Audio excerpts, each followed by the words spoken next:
Microsoft's AI benchmarks, Ford's high-tech business transformation, and analyzing the top ERP systems in the marketplace.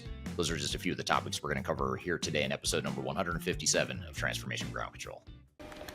This is Transformation Ground Control, your source for all things business, technology, strategy, and change. If you're growing your business, leading change within your organization, or undertaking any sort of operational or technology change initiative, this podcast is for you. This show covers what you need to know about digital transformation, organizational change, operational improvement, and business growth. 5, 4, 3, 2, 1. And now, here's your host, Eric Kimberling.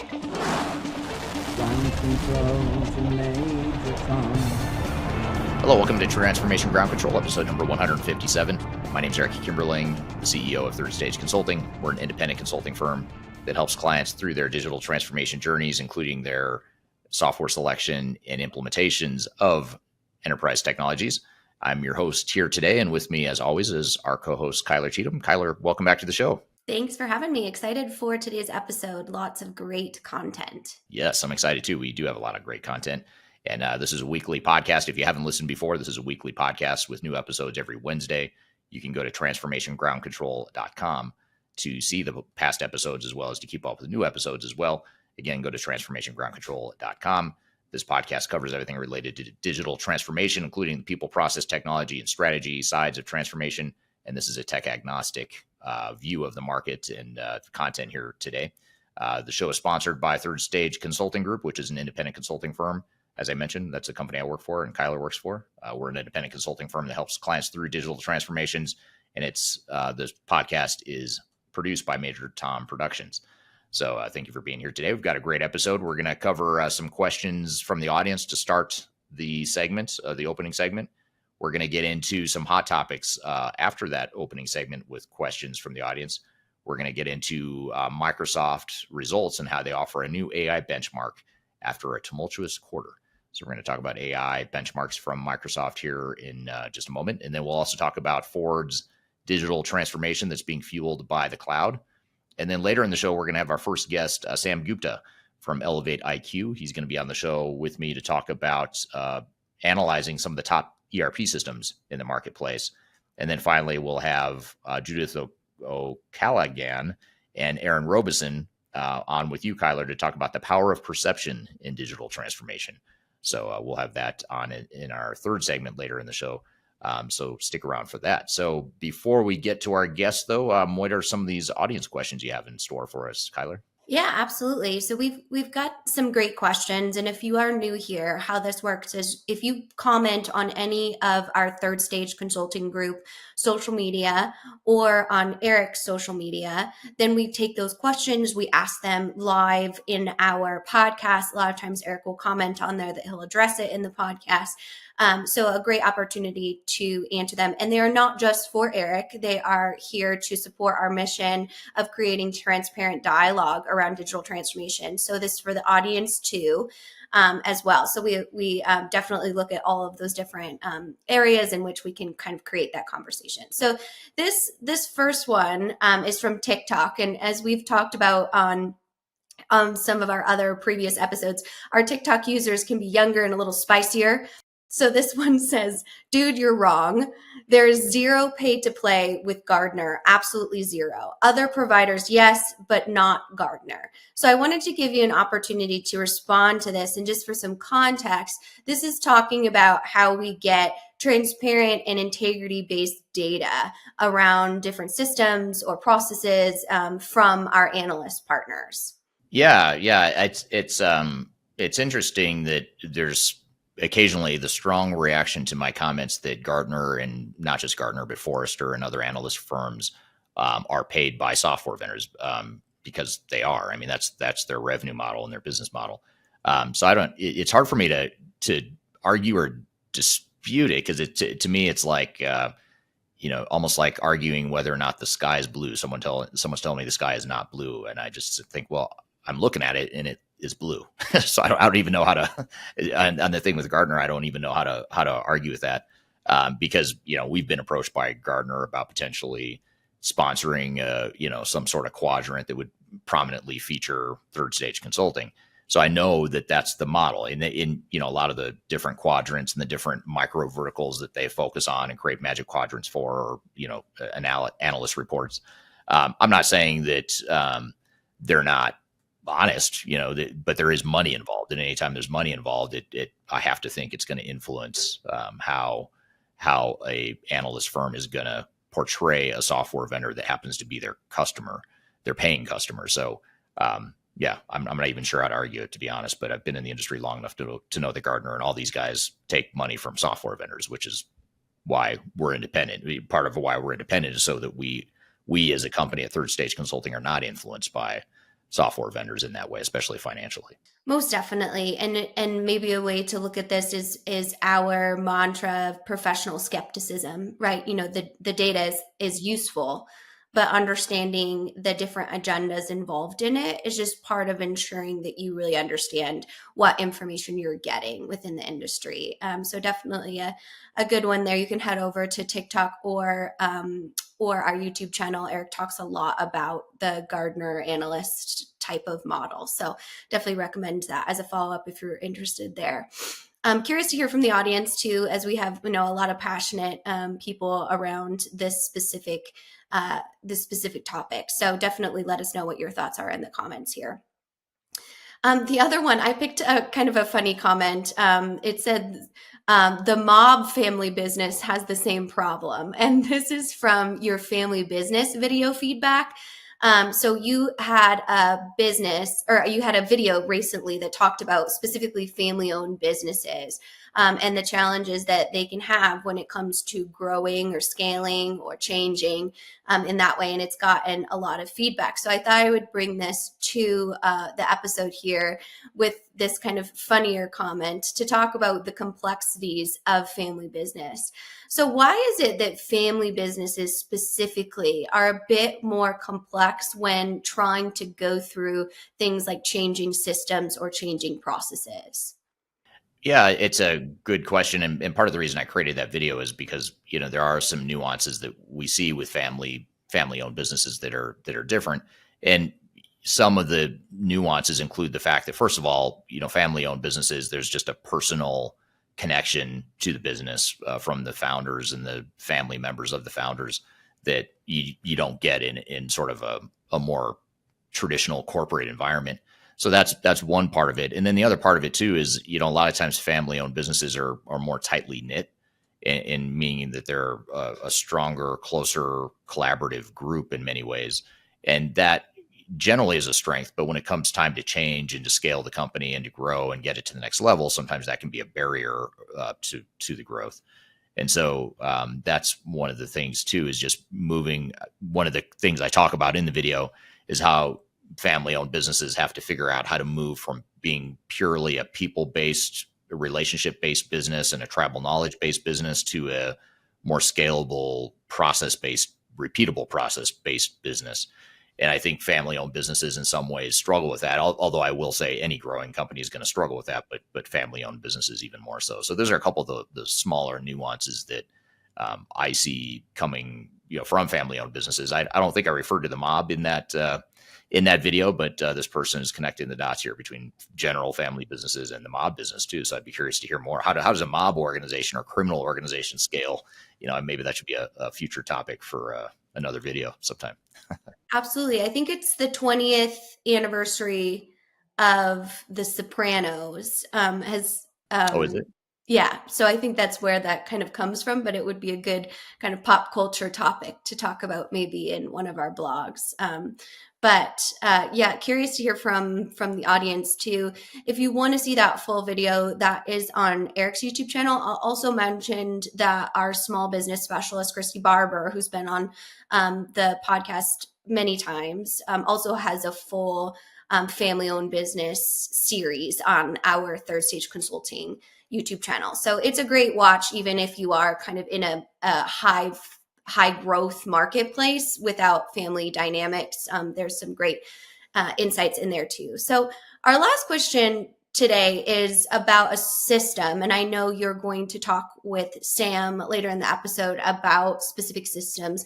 This one references Sage, but what I really wanted to ask in this question is just in general.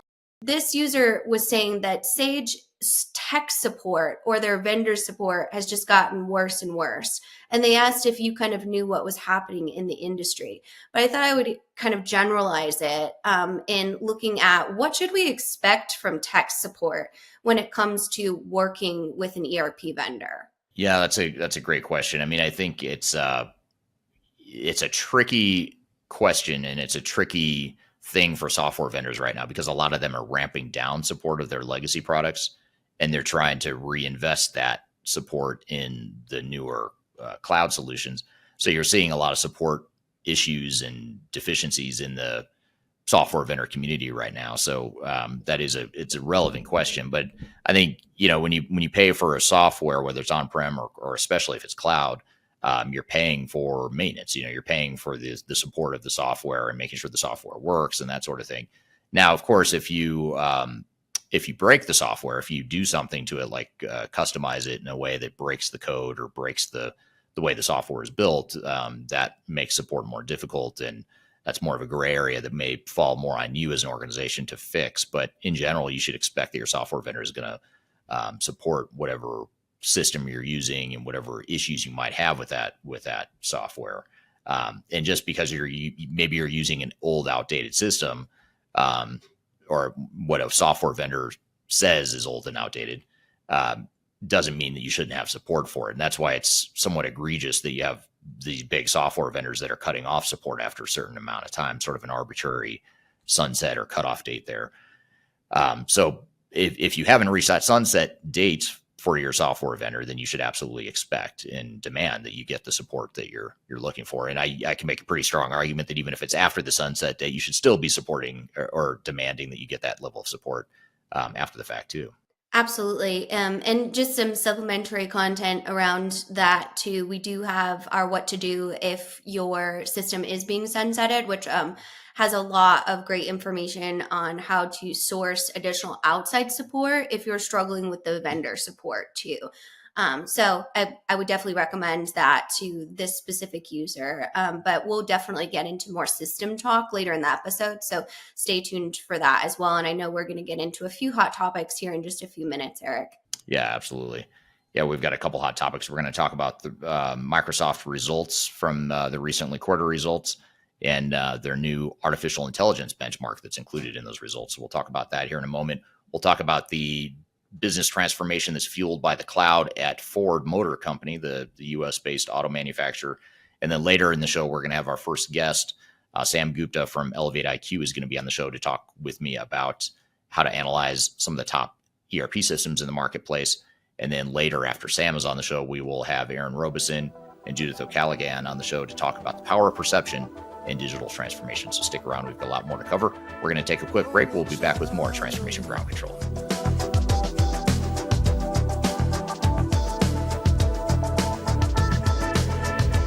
If you are aiming for transformation success, turn to Third Stage Consulting Group.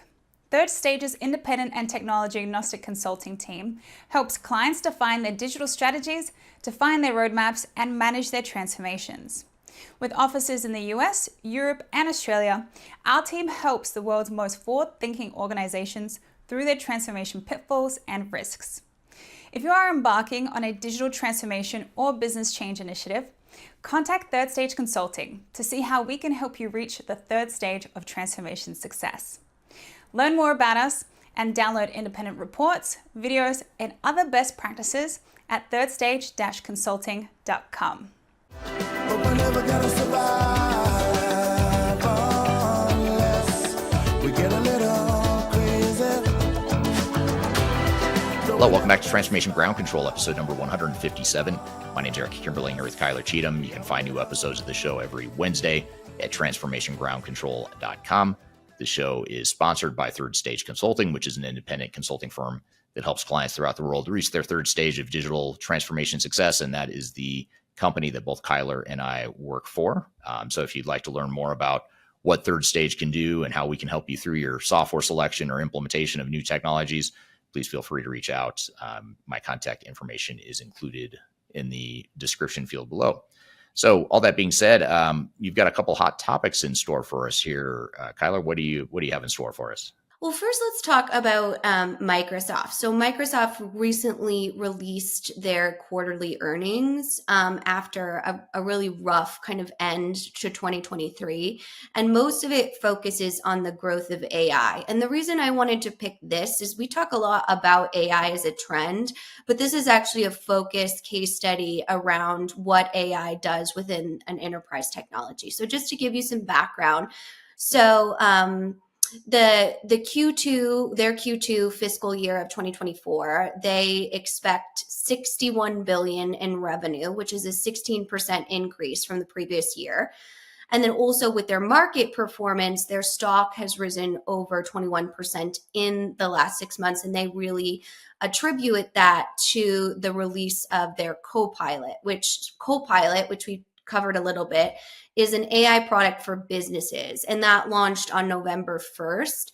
And it's really kind of a key indicator of Microsoft's growth into the AI space. So the thing I wanted to bring to you here and kind of ask you about and see if this is going to be a trend for other enterprise tech is Microsoft introduced Copilot at $20 per month per user. And that's really the software as a service type of subscription model within AI that's been successful for them. So I wanted to see if you felt like this kind of user-based per AI application, Copilot is for business efficiency within using their 365 program. If that will kind of be a trend in using it as a subscription in getting kind of an AI opportunity within your enterprise technology. Yeah, I think that's the pricing subscription model that most software vendors are moving towards with their core cloud applications. So I think it makes sense that Microsoft and others would price their AI solutions like Copilot in the same way. So I imagine that that's going to be the way that a lot of software vendors try to monetize AI and other solutions that they roll out in the future. Absolutely. And it's interesting to see kind of the other key points in the earnings report. So they had an acquisition as well. And then they moved from a trend of a lot of layoffs, which we saw in the tech industry in 2023, to trends in hiring and increasing headcount, as well as revenue from security projects. And products that will help with cybersecurity for kind of mid-market solutions. So just kind of an overview around that, but definitely a very interesting case study to see how AI is impacting software vendors from an earnings standpoint and kind of the pricing structure around understanding what that looks like for your business. Yeah, absolutely. Cool. Well, let's talk a little bit more about another titan in the industry. So this is another case study of Ford's kind of high-tech business transformation.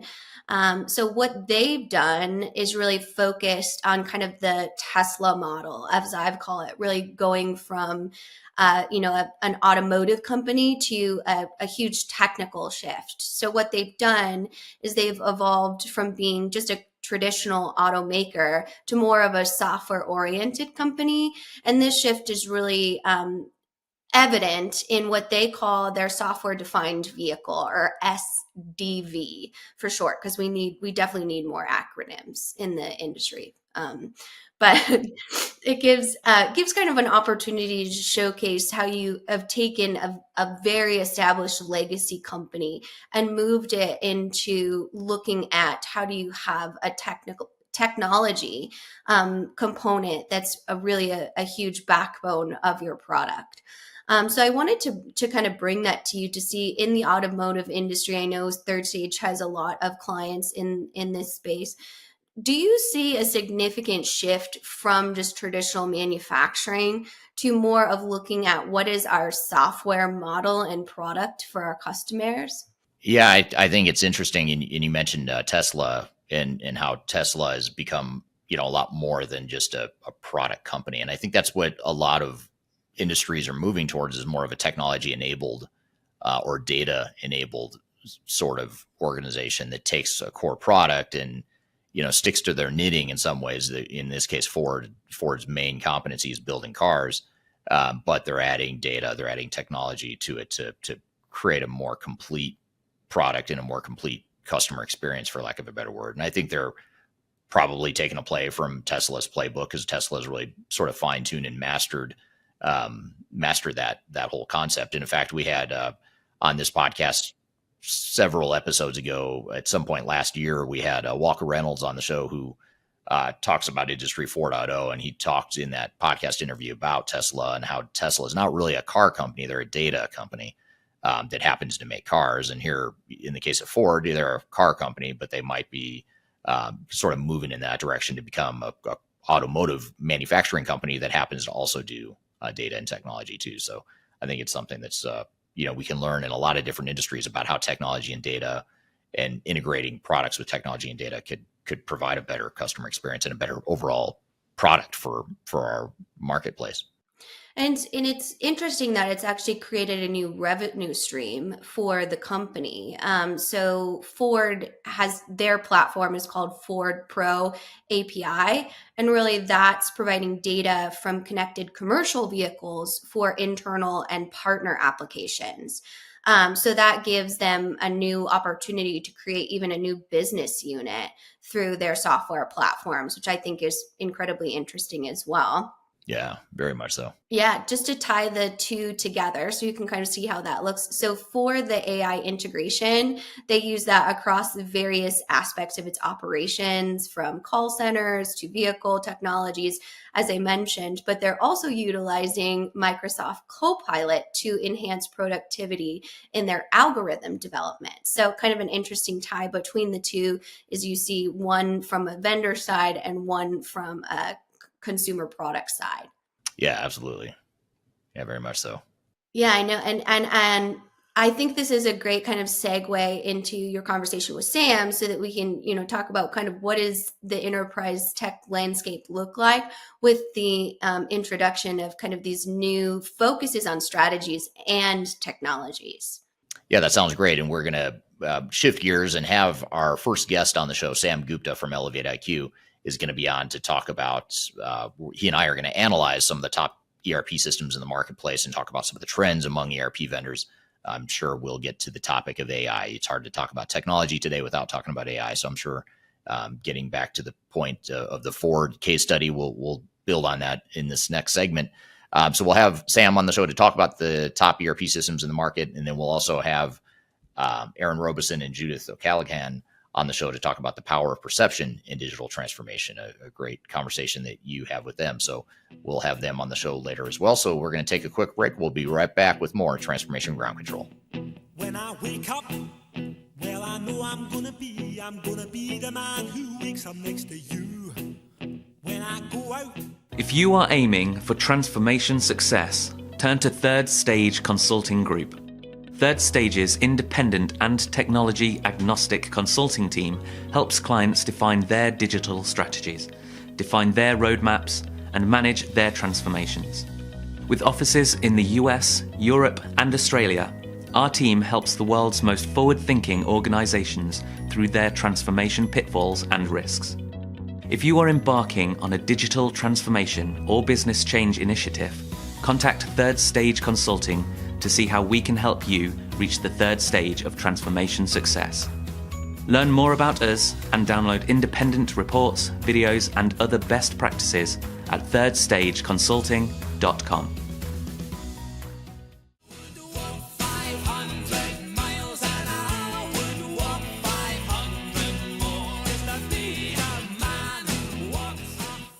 Hello, welcome back to Transformation Ground Control, episode number 157. My name is Eric Kimberling here with Kyler Cheatham, and you can find new episodes of this show every Wednesday at transformationgroundcontrol.com. This podcast is sponsored by the company that I work for, Third Stage Consulting. We're an independent consulting firm that helps clients reach their third stage of digital transformation success. So if you're going through a digital transformation and you're looking for a tech agnostic advisor to help you with software selection and or the implementation of whatever software you've chosen, please feel free to reach out. We'd love to chat with you about how we can help you through your journey.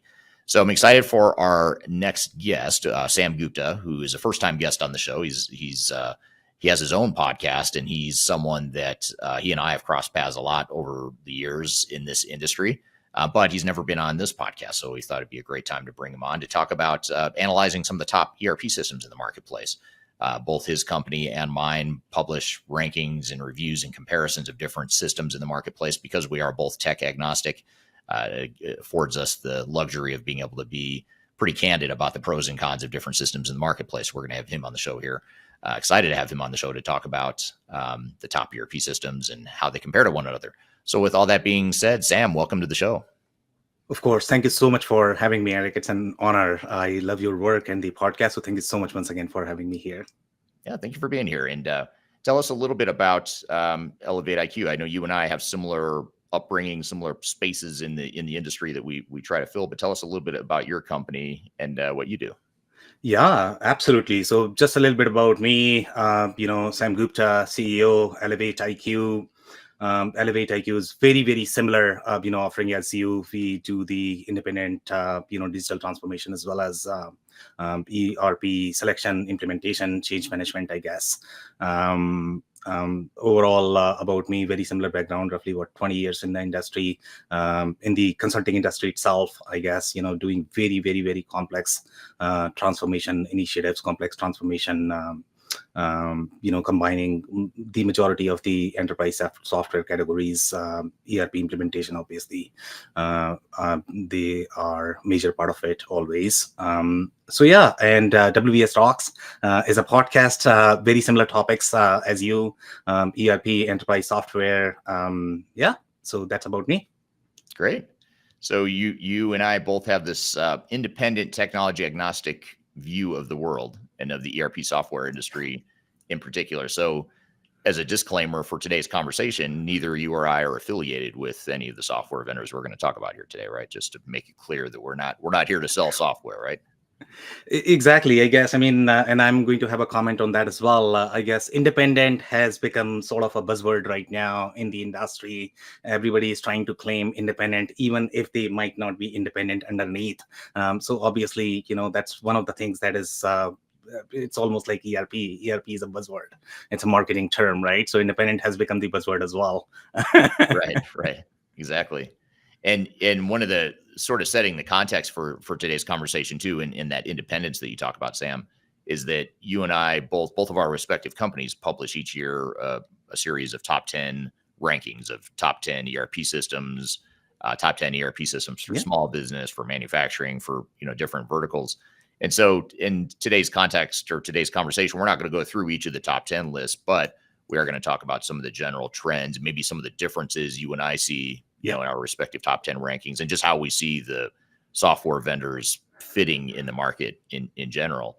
But I guess before we dive into, sort of talking through the top 10 list and what some of the differences are, what are some of the general trends that you're seeing in the ERP software industry as we enter 2024 and plan for the remainder of the year and the coming years? What are some of the major trends you're seeing in the ERP software industry? Yeah, happy to share. And I guess we are going to have a list for pretty much everything. So we have a list for the trends as well. Generally, our trends are going to be slightly broader, I guess, more from the enterprise software perspective. So we publish our trends from the digital transformation perspective. Obviously, that impact the ERP space as well.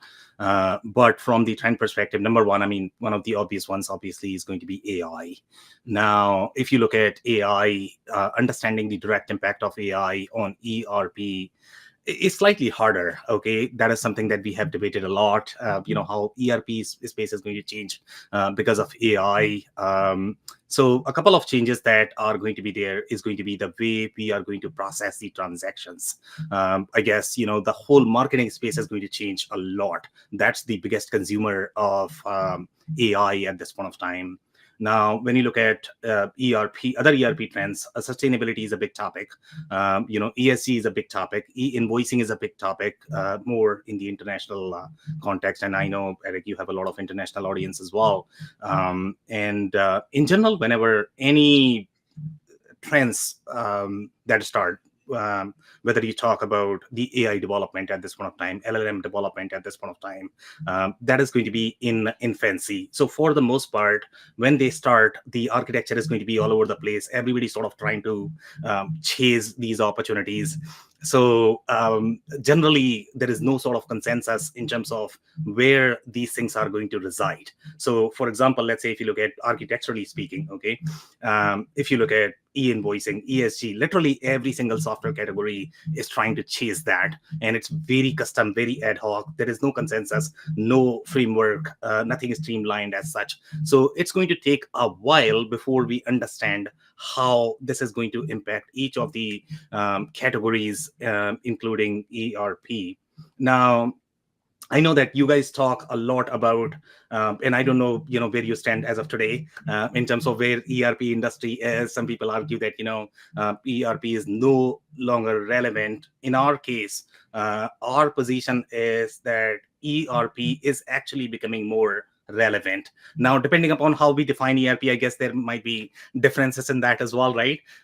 So the way we define ERP is, if you look at any of the enterprise software category, the way they all grew, okay, it's all driven by sales and marketing, distribution and strategy. The way distribution and strategy is going to be for your enterprise software. So for example, let's say when these ERP systems started, they started with very small system, maybe a very small vertical, and then soon they started growing. They started acquiring companies, developed capabilities. That's how they became big.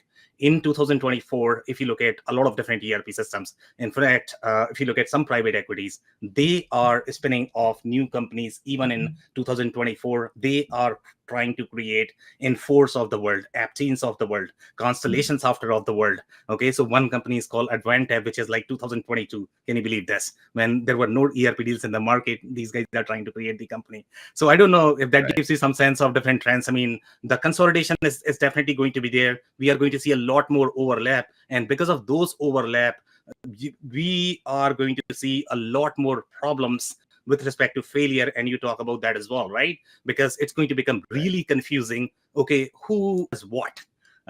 It's very chaotic overall. So that's where I guess, companies like us are going to play much bigger role. Now the customers are realizing that as well, that it's not as easy in general, just because of all of this overlap. And obviously every company is trying to promote their software, their company, it's in the best interest, right? So it becomes very confusing for the customers to really figure out how to sort of build an architecture that is going to deliver on the business goals. So I know I provided a lot of context here, so I don't know if that is enough for you. Yeah, no, that's super interesting. So you have, the evolution of technology itself, and then you've got the vendors that are acquiring and consolidating capabilities, and it's just constantly changing. And I think you're right. It can be overwhelming just to determine or keep up with how the software is changing and how they compare to one another too. Just turning to our audience real quickly too. Here's an interesting comment from Anders on LinkedIn.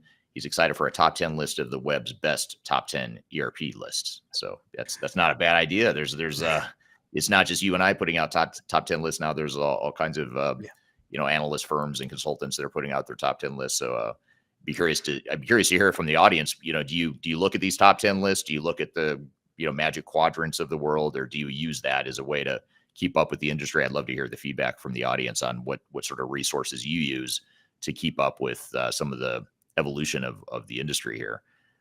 Also, turning the audience, just want to give a shout out to where everyone's joining from here today. We've got people from all over the world: India, Kenya, Dubai, Austin, Texas, Frankfurt, Germany, India, Egypt, all over the place. So thank you for being here today.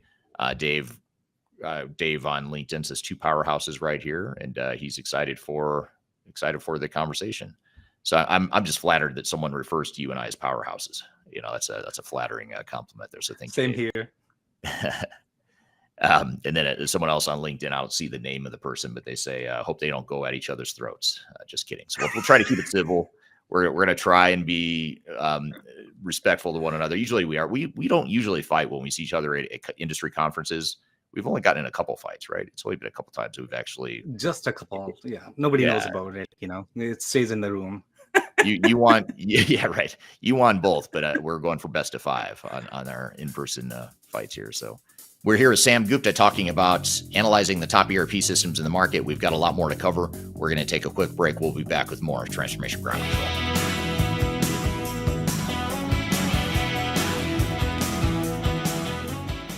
Interested in working for a company that truly values your unique skills and experience? Here at Third Stage, we don't hire based on resumes alone.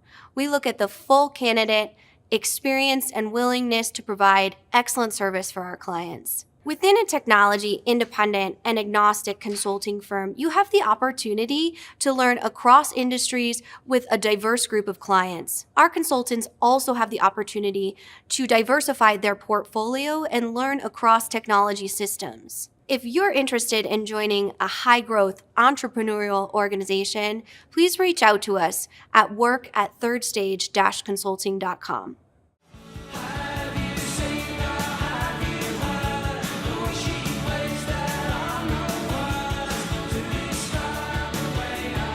Hello, welcome back to Transformation Ground Control, episode number 157. My name is Eric Kibberling here with Cheatham. You can find new episodes of this show every Wednesday at transformationgroundcontrol.com. And this podcast is sponsored by Third Stage Consulting, which is an independent consulting firm that helps clients through their digital transformations, including the software selection and the implementation of new technology. So feel free to reach out if you'd like to learn more about our company and how we can help out. And this show is also produced by Major Tom Productions.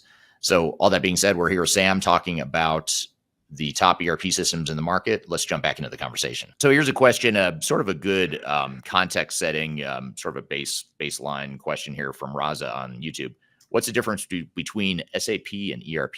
Yeah, so very interesting question. If you want me to touch on this, so obviously, SAP is the publisher, but before that, I'm probably going to define the ERP because I think I saw one more question, I believe, from Kyler. I'm that. Do you think ERP is now actually just a network of integrations? So Eric, if you allow me, I can touch on both questions if you want to bring that in, right? So it's a very interesting, this one is a very interesting question, and that is probably going to set the tone for what a real ERP is. And this is also going to be aligned to your question, Eric, I guess. You wanted to touch on systems such as Odoo. So now, what is an ERP? Good question, right? ERP is a marketing term, but if you put a bunch of software together in a suite, is that really an ERP? I'm not too sure about that, to be completely honest, okay? So traditionally, if you look at ERP, it was more for the cross-functional process integration. How much cross-functional integration you want from the transactional perspective. Okay, so that was the whole intent of ERP, and that's why ERP matters. Once companies grow in their life cycle, when you are going to be at 30, 50, 100 million, 250 million, $1 billion, okay, at each stage of the company, they are going to have very different problems. In general, when people, debate about these things, they don't necessarily have as deep database fundamentals, and that's why they struggle to understand what a real ERP is. So the easiest way to understand this would be, let's say you have a spreadsheet, and a spreadsheet may have, one spreadsheet may have 10 different, tabs. Now you may have collection of spreadsheets. For example, let's say 100 spreadsheets or whatever. Now these tabs are not necessarily going to be connected with each other. There's a possibility that you might be able to connect maybe just one field, maybe a couple of fields, but that is going to be very limited connectivity as well as limited traceability. What ERP does is ERP literally, you can sort of pick the entire data model using any of the field, and you can change the whole perspective. That's the kind of connectivity and traceability that we are talking about from the ERP perspective. Now, when you look at these collection of apps and you are going to bundle together in a box, that does not make it an ERP. Okay, because the each of the apps that you are going to have, again, depending upon how the data model is designed underneath, it's all driven by data model. Okay, so if each of those apps are going to have independent data models, independent databases. That means there is no communication, there is no collaboration between those. It's almost similar to buying two different apps. So that is not necessarily an ERP. And that's where I guess we get into these debates. Okay, is Zoho an ERP? Sure, it is going to have accounting. It is going to have all of those modules. Functionally speaking, marketing speak, you can call that ERP because it's going to, check all of those boxes. That sure, it does everything that your info marketing material is going to say, or your SAP marketing material is going to say. But the point is that really an ERP? So again, these things are really driven from the data model perspective. So SAP is a publisher. ERP is a real ERP. And, once you require that cross-functional transactional integration, that's what an ERP is. And that's where ERP has a place. So again, if you really want to find out what a real ERP is, you need to go by the data model. How many different data models are there? How connected, how traceable they are. And then you will know what a real ERP is and what is not. Right. No, that's a great overview and a great way to answer both of those questions about SAP and how SAP is defined in the world of ERP, as well as Kyler's question as well. Here's a kind of a follow-up, and you were starting to touch on this a little bit, Sam, so I'm curious to see what you think here, but this is from LinkedIn. The question is, curious about what you've experienced in the last year with your customers.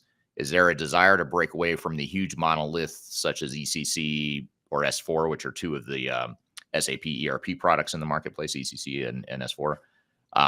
Is there a desire to break away from the huge monoliths like SAP to favor a best-of-breed approach? So in other words, you mentioned Zoho. There's other, sort of best-of-breed solutions that sort of do what ERP does, but they're not full, complete ERP systems. So what are you seeing with your customers? Are they trying to move more towards best-of-breed, or are they truly migrating more towards the traditional single integrated monolithic ERP system? Yeah, so I guess, that's a very interesting question. Thank you so much for asking that. Okay, so there are always going to be layers with ERP conversations. Okay, and layers are going to be based on how much money do you have in your pocket? Okay, because it is all driven by that. It's all driven by budget, how large you are. So number one variable that you always want to see is how big the company is. If you are going to be enterprise, then you are going to have very different transactional processing requirement.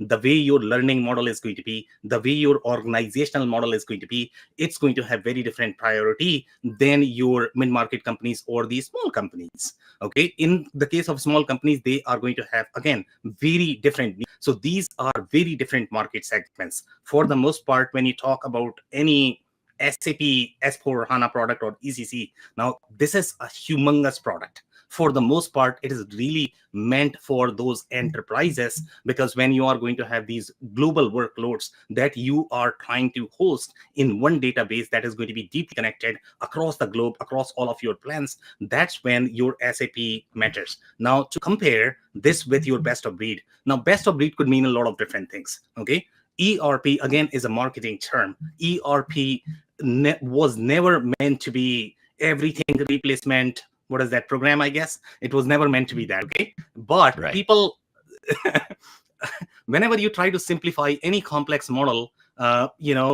you hurt a lot more, I guess, overall. So that's where the state of ERP is. But for the most part, the goal of ERP was always related to your financial transactions as well as financial data. Now, finance could mean a lot of different things as well, okay? There are always going to be layers with ERP. So when I say financial, meaning any transactions that are going to touch dollar probably are going to be more relevant from the ERP perspective. But my e-commerce friends are going to talk about, hey, my transactions also touch, dollars. So now, are we keeping all of those processes inside ERP? So there are always layers to these things, okay?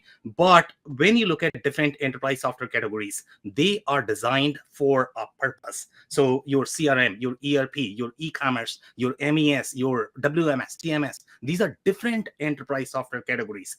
ERP systems, they have evolved over the time, and they are trying to grow their architecture because they all are trying to increase their deal size. So right now, if you look at SAP S4HANA, is this just an ERP or is that a suite? So SAP S4HANA, if you look at architecturally speaking, it's a collection of best of breed applications. Okay, SAP has bought these applications over the period of time. So obviously you have the core foundational ERP.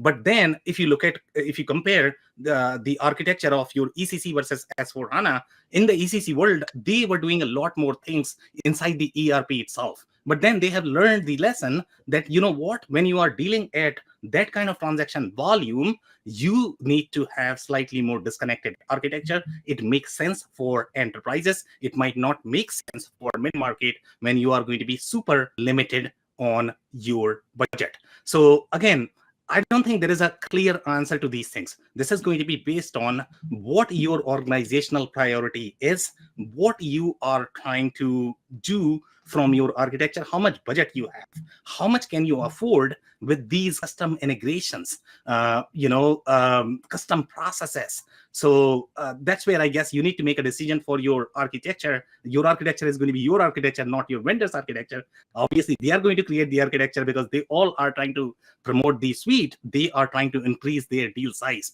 but you cannot be completely dependent upon the architecture that they are trying to promote. Right. I don't know if that answered the question, Eric. No, that's a great answer. And I think a lot of times one of the terms we use on this podcast fairly often is it depends. You know, it depends on what it is you need and what you want and what your maturity is. And I know you do a lot of research and analysis of the maturity of different ERP systems in the marketplace. We're here with Sam Gupta talking about analyzing the top ERP systems in the market. We've got a lot more to cover. We're going to take a quick break. We'll be back with more Transformation Ground Control.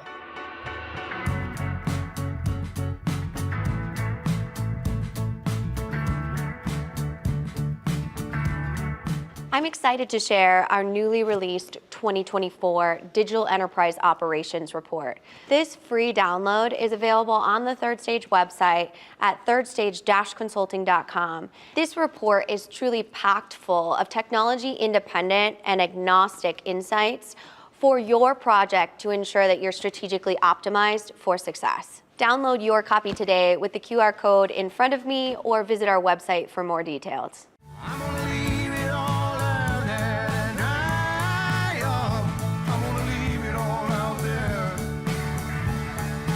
Hello, welcome back to Transformation Ground Control, episode number 157. My name is Eric Kibberling here with Cheatham. You can find new episodes of this show every Wednesday at transformationgroundcontrol.com.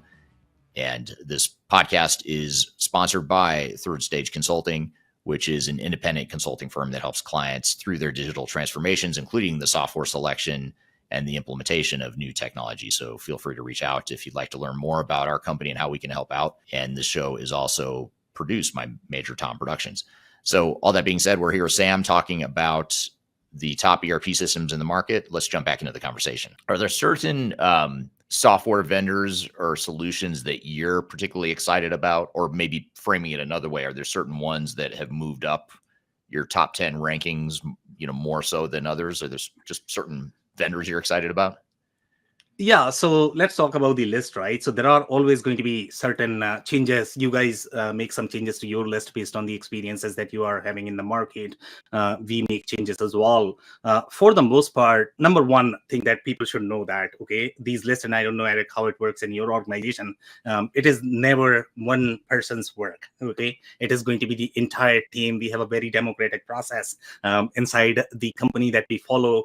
I'm not the only one who's coming up with these ideas and publishing these lists, right?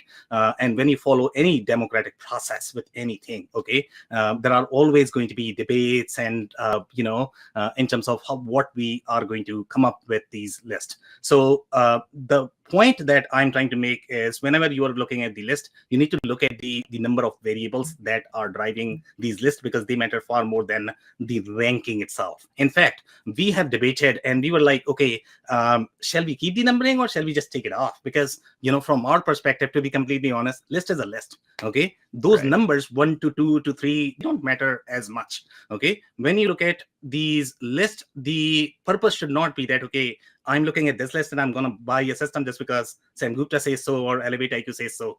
That should not be the intent of the list. The intent of the list is to weed out 1 million ERP systems and That's how many ERP systems are there in the market, right? And they might have just one installation, and that is also in their cousin's company. So those are the ERP systems that we are trying to beat out. Okay, so now not everybody is going to know the S of the world or the Oracles of the world. So that is the real intent of the list. Now, coming back to your question, okay, what changes did we make in the list? So the way we like to look at these things, we have roughly 10 or 12 different criteria. We put a heavy emphasis, and obviously once you change these variables, the list is going to look very, very, very different, right? So for us, I guess, we really believe in the out-of-the-box functionality of the ERP, but we also emphasize, okay, how broad applicability of the solution is going to be in the market. So let's say if a solution is going to be very focused, then it's not as diverse. It's not going to be as applicable to many different industries. Sometimes companies struggle with that because they are going to outgrow. Let's say if they are very heavily involved in the M&A. So, that is one factor. There are many different factors. We look at, the roadmap of the solution itself, how publicized the roadmap is. And sometimes when it is not publicized, it's very hard to understand where the vendor is really trying to move. So we really put a lot of emphasis in that. So one of the things that we have done for this year's list is, I think we had very similar experience, I guess, right? So I don't think Sage Intacct, Sage, actually any of the Sage products are there on the list anymore. And again, I mean, this is a top 10 list. You have a million ERP system, and we are simply trying to narrow it down. And sometimes the race is going to be very close. So it becomes very, very, very hard to push, okay, just 10 ERP system. Okay. So Sage products are not there. What else is not there as part of the list? I don't know if there are any major movements as such. Microsoft is probably ranking a little higher, I guess, on our list. But again, when you look at the generalized list, they don't mean much. So one of the recommendations that we always have is try to find a specific list if you can find. Now, there are million industries, million companies. So it's very hard for Eric Kimberling or Sam Gupta to publish all of these lists, million lists out there, right? So then you have to sort of move up the cycle. Okay, what closest you can find? And based on that, can you make some determination and probably find some options that you can vet further? But the intent is never sort of that. So I don't know. I mean, see, from the major movement perspective, that's probably what is there. I don't know if you notice anything else on our list, Eric. You can tell me. Yeah, I think one of the big differences between your list and my list, and also going back to one of the questions just a moment ago, is I think we probably placed a potentially higher weighting on some best of breed solutions. So, for example, we had the Salesforce Force platform, and Workday in our top 10, and I don't believe you did. And it could be because of what you said. Is in a lot of people will criticize us too for including the Force platform and Workday in a top 10 list of ERP systems, because you can make a pretty strong argument that Workday and the Force platform are not ERP systems. So it gets back to that gray area. I've probably we've probably stepped more into the gray in our top 10 list than you have potentially. But where do you see, how do you see Salesforce and Workday and some of these best of breed solutions? How do you see them fitting or competing with the big ERP vendors? So very interesting question. And there are always going to be layers, and it's equally hard for us as well, to be completely honest. Okay. If you look at our ERP vendors list, so we have Workday on that, because again, how do you define ERP? Okay. So right now, Workday's capabilities at this point of time, they probably have a finance module. Okay. They have finance, they have FP&A, they had ACM all the time. They probably have indirect procurement at this point of time. So it's looking like an ERP. But if you look at their financial statements, and that's my hobby, I guess. I really dig into those, right? I don't think Workday likes to position themselves as ERP even as of today. Okay, they have always positioned them as the ACM platform, and ACM is a world in itself. Okay, they have a lot more that they can do in that, but Workday is very interesting. So I'll touch a little bit more in that, where we see Workday. So for example, let's say if you look at our ERP vendors list, Okay, so in ERP vendors list, you are going to find Workday. If you look at some of the service-centric list, see the ERP for service-centric industries is going to be very different. You are going to find Workday there because Workday could be a great fit for those service-centric organizations. But is it a great fit for any of the product-centric organizations, which is going to be your manufacturing, retail? And retail is very interesting as well. I can touch on that as well. Okay, so sometimes you might see Workday in retail, and you might see that, hey, they are doing retail, so they should be fine, let's say, in distribution manufacturing. But again, these industries are very, very unique the way they work. And sometimes the only reason why they are using an ERP is as the corporate financial ledger. If the entire scope of ERP is corporate financial ledger, you can literally pick an accounting system and it's probably going to be okay. You probably don't need an ERP system, right? So now coming back to your question related to Force.com platform, right? If you look at Salesforce financial statements, I really don't believe that they are trying to position themselves as ERP. They are position themselves as more of the platform play. They are trying to become the next Microsoft. I don't know if they think that they are already Microsoft. There's a possibility.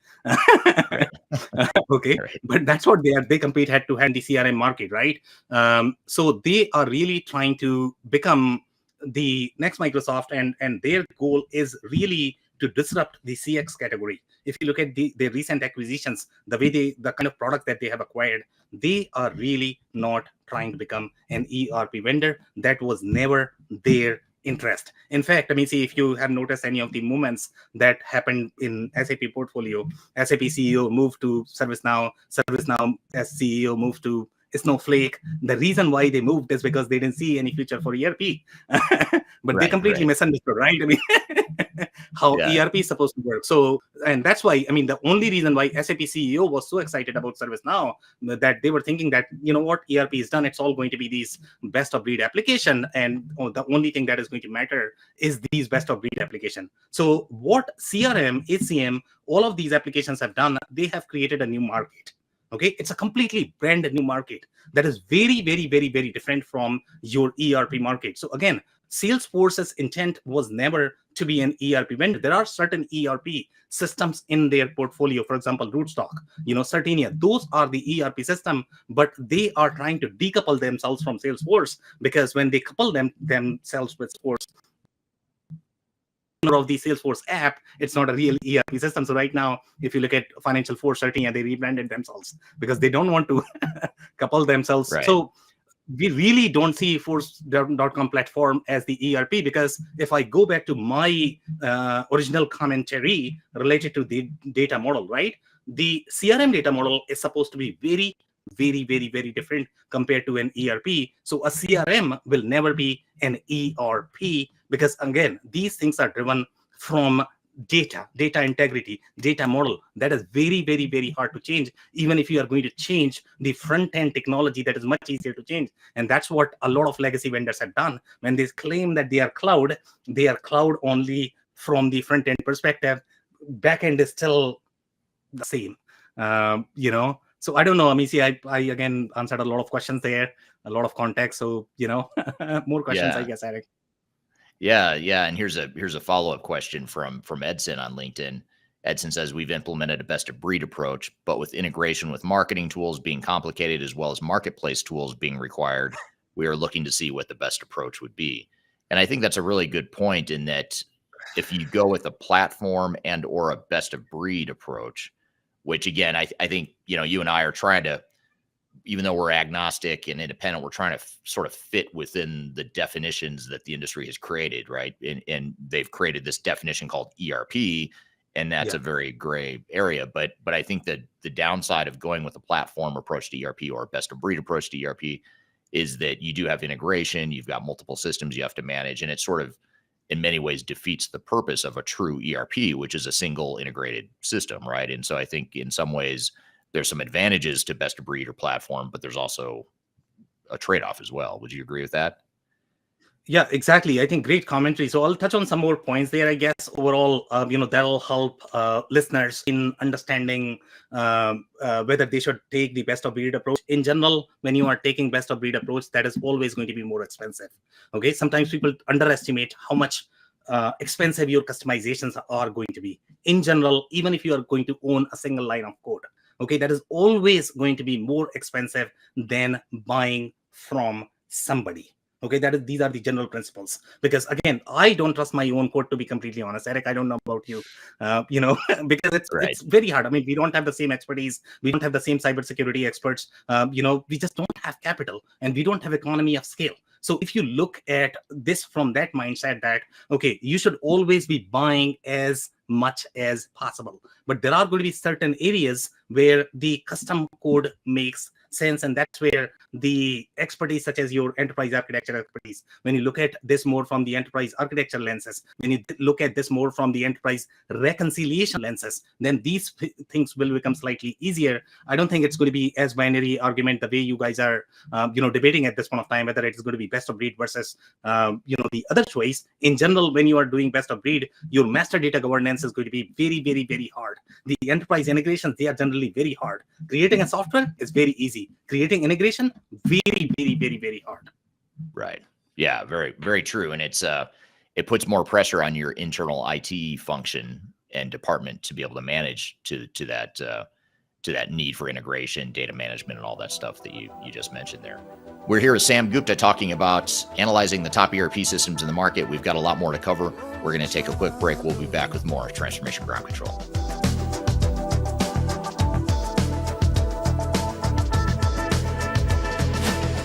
If you are aiming for transformation success, turn to Third Stage Consulting Group. Third Stage's independent and technology agnostic consulting team helps clients define their digital strategies, define their roadmaps, and manage their transformations. With offices in the US, Europe, and Australia, our team helps the world's most forward-thinking organizations through their transformation pitfalls and risks. If you are embarking on a digital transformation or business change initiative, contact Third Stage Consulting to see how we can help you reach the third stage of transformation success. Learn more about us and download independent reports, videos, and other best practices at thirdstage-consulting.com. But we're never gonna survive unless we get a little crazy. Hello, welcome back to Transformation Ground Control, episode number 157. My name's Eric Kibberling here with Kyler Cheatham. You can find new episodes of this show every Wednesday at transformationgroundcontrol.com. And this podcast is sponsored by Third Stage Consulting, which is an independent consulting firm that helps clients through their digital transformations, including the software selection and the implementation of new technology. So feel free to reach out if you'd like to learn more about our company and how we can help out. And the show is also produced by Major Tom Productions.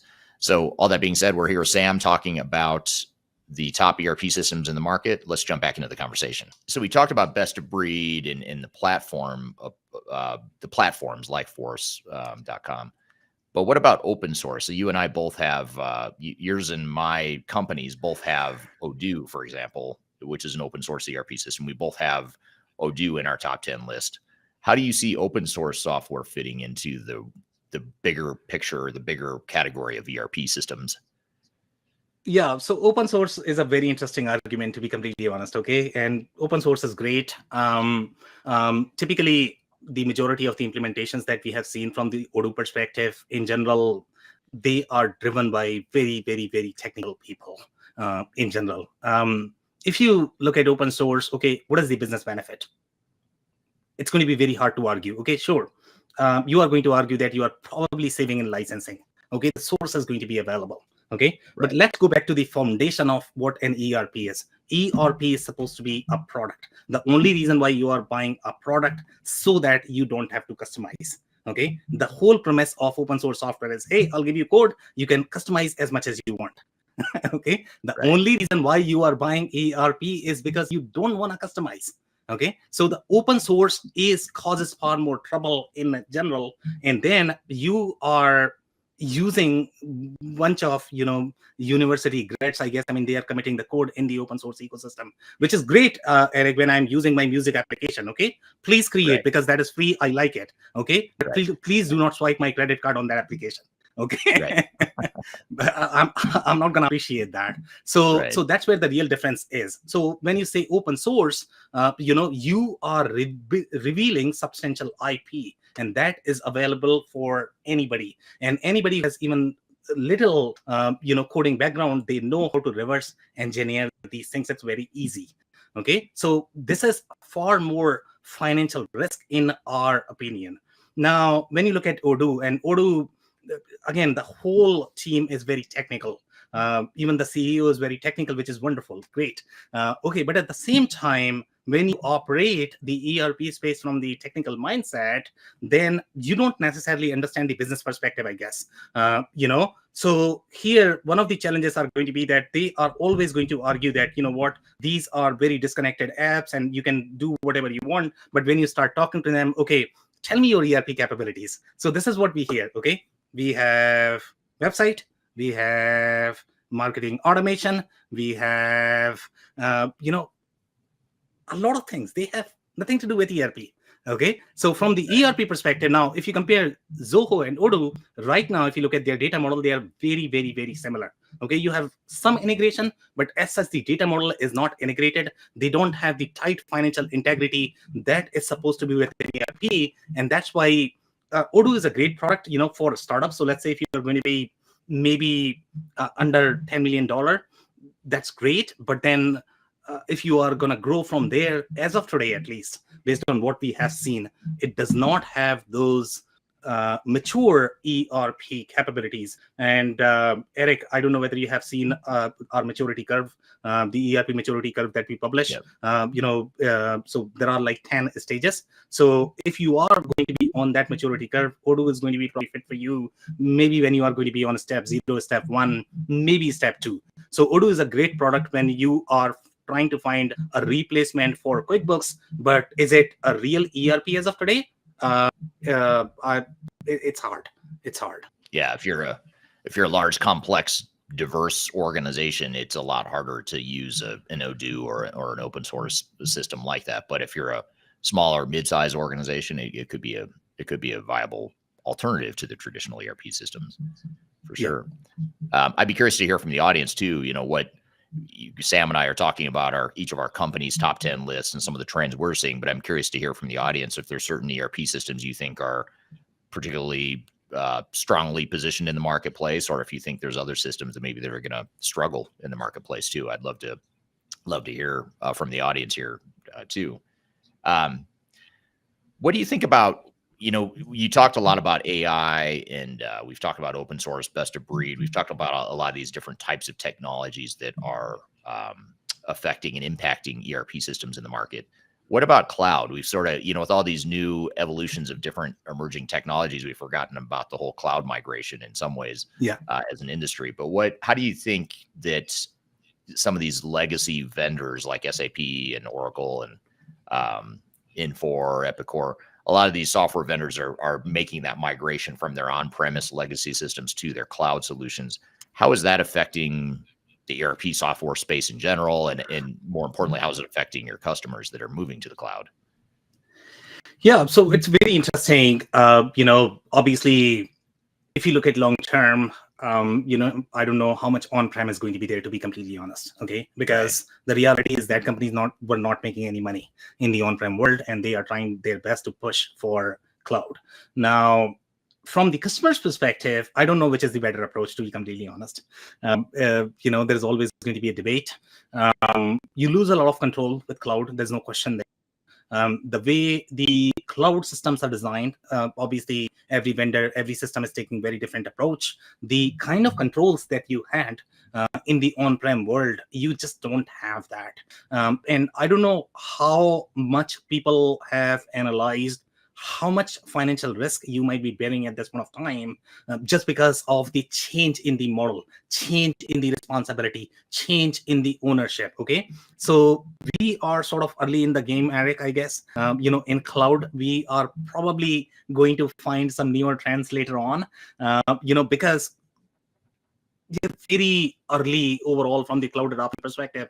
We have not come across the scenarios where some companies are going to run into real challenges when they don't have access to databases. They are not necessarily able to migrate the kind of data that they were doing it in the on-prem world. So if you look at the enterprises, I guess, probably in 2023, 2024, SAP has really picked up. If you look at their backlog at this point of time, I was reading the news yesterday, probably that's $50 billion right now. So obviously enterprises are becoming slightly serious in moving to the cloud. But if you look at the overall risk assessment, it's hard to comment at this point of time how this is going to go overall from the cost perspective, overall from the risk management perspective. But in the long term, I just don't see that on-prem is going to be there. So the sooner you move to the cloud, the better. That's what everybody wants in the industry, including ERP vendors. Yeah, that's a great point. I think you're right too. That it's the ship has sailed. The software vendors are moving to the cloud, whether you agree or disagree or like it or not. That's where the vendors are all going. And so it's a matter of, can you find the right cloud solution that has the flexibility and the capabilities that you need in general? And I think that's the big question, because a lot of times companies will compare or evaluate the on-premise systems that they're familiar with and assume that some of the cloud solutions can do a lot of the same things. And it's interesting because cloud solutions provide a lot of new capabilities that on-premise never was able to afford or provide. But in other ways, there's some capabilities that are still being migrated over from the on-prem, decades of on-prem R&D. Now you're trying to move it all over to the cloud rewrite of the software, which is, I think that's where a lot of companies get into trouble, or they don't understand the gaps, that remain between cloud and on-prem. Here's an interesting question. I don't have a good answer for this, but I'm curious to see if you do. Sam, this is from Fatima on LinkedIn, and Fatima says, why do you think cloud-based ERPs are now rolling out desktop applications? Yeah, so it's very interesting. Okay. They are definitely rolling out. So it's a mixed feeling. And some cases, the applications that you are seeing are connected to the cloud. So they are not necessarily very thick applications the way you used to run in the on-prem world. For example, let's say if you look at LinkedIn right now, okay, and obviously we spend a lot of time, Eric, on LinkedIn, right? So Eric, LinkedIn has just created a Microsoft app, okay? So that's going to be a desktop app. So they are trying to create this desktop experience as well. But for the most part, these apps are not necessarily running by themselves on the system on which you are running. They are talking to the cloud. So the only thing it has is the front end piece, but it is still talking to the cloud. Now, let's look at the challenges. And companies have learned this hard way. Even companies, not companies, I would say products as small as QuickBooks Desktop or QuickBooks, even Sage, I think they used to struggle a lot. For example, let's say when you are going to combine your desktop experience and the web experience or the cloud experience, okay, that never goes well in syncing, okay? Even though you might want to think that, hey, two-way sync, easy, my Google Drive, I have my OneDrive, everything should work seamlessly.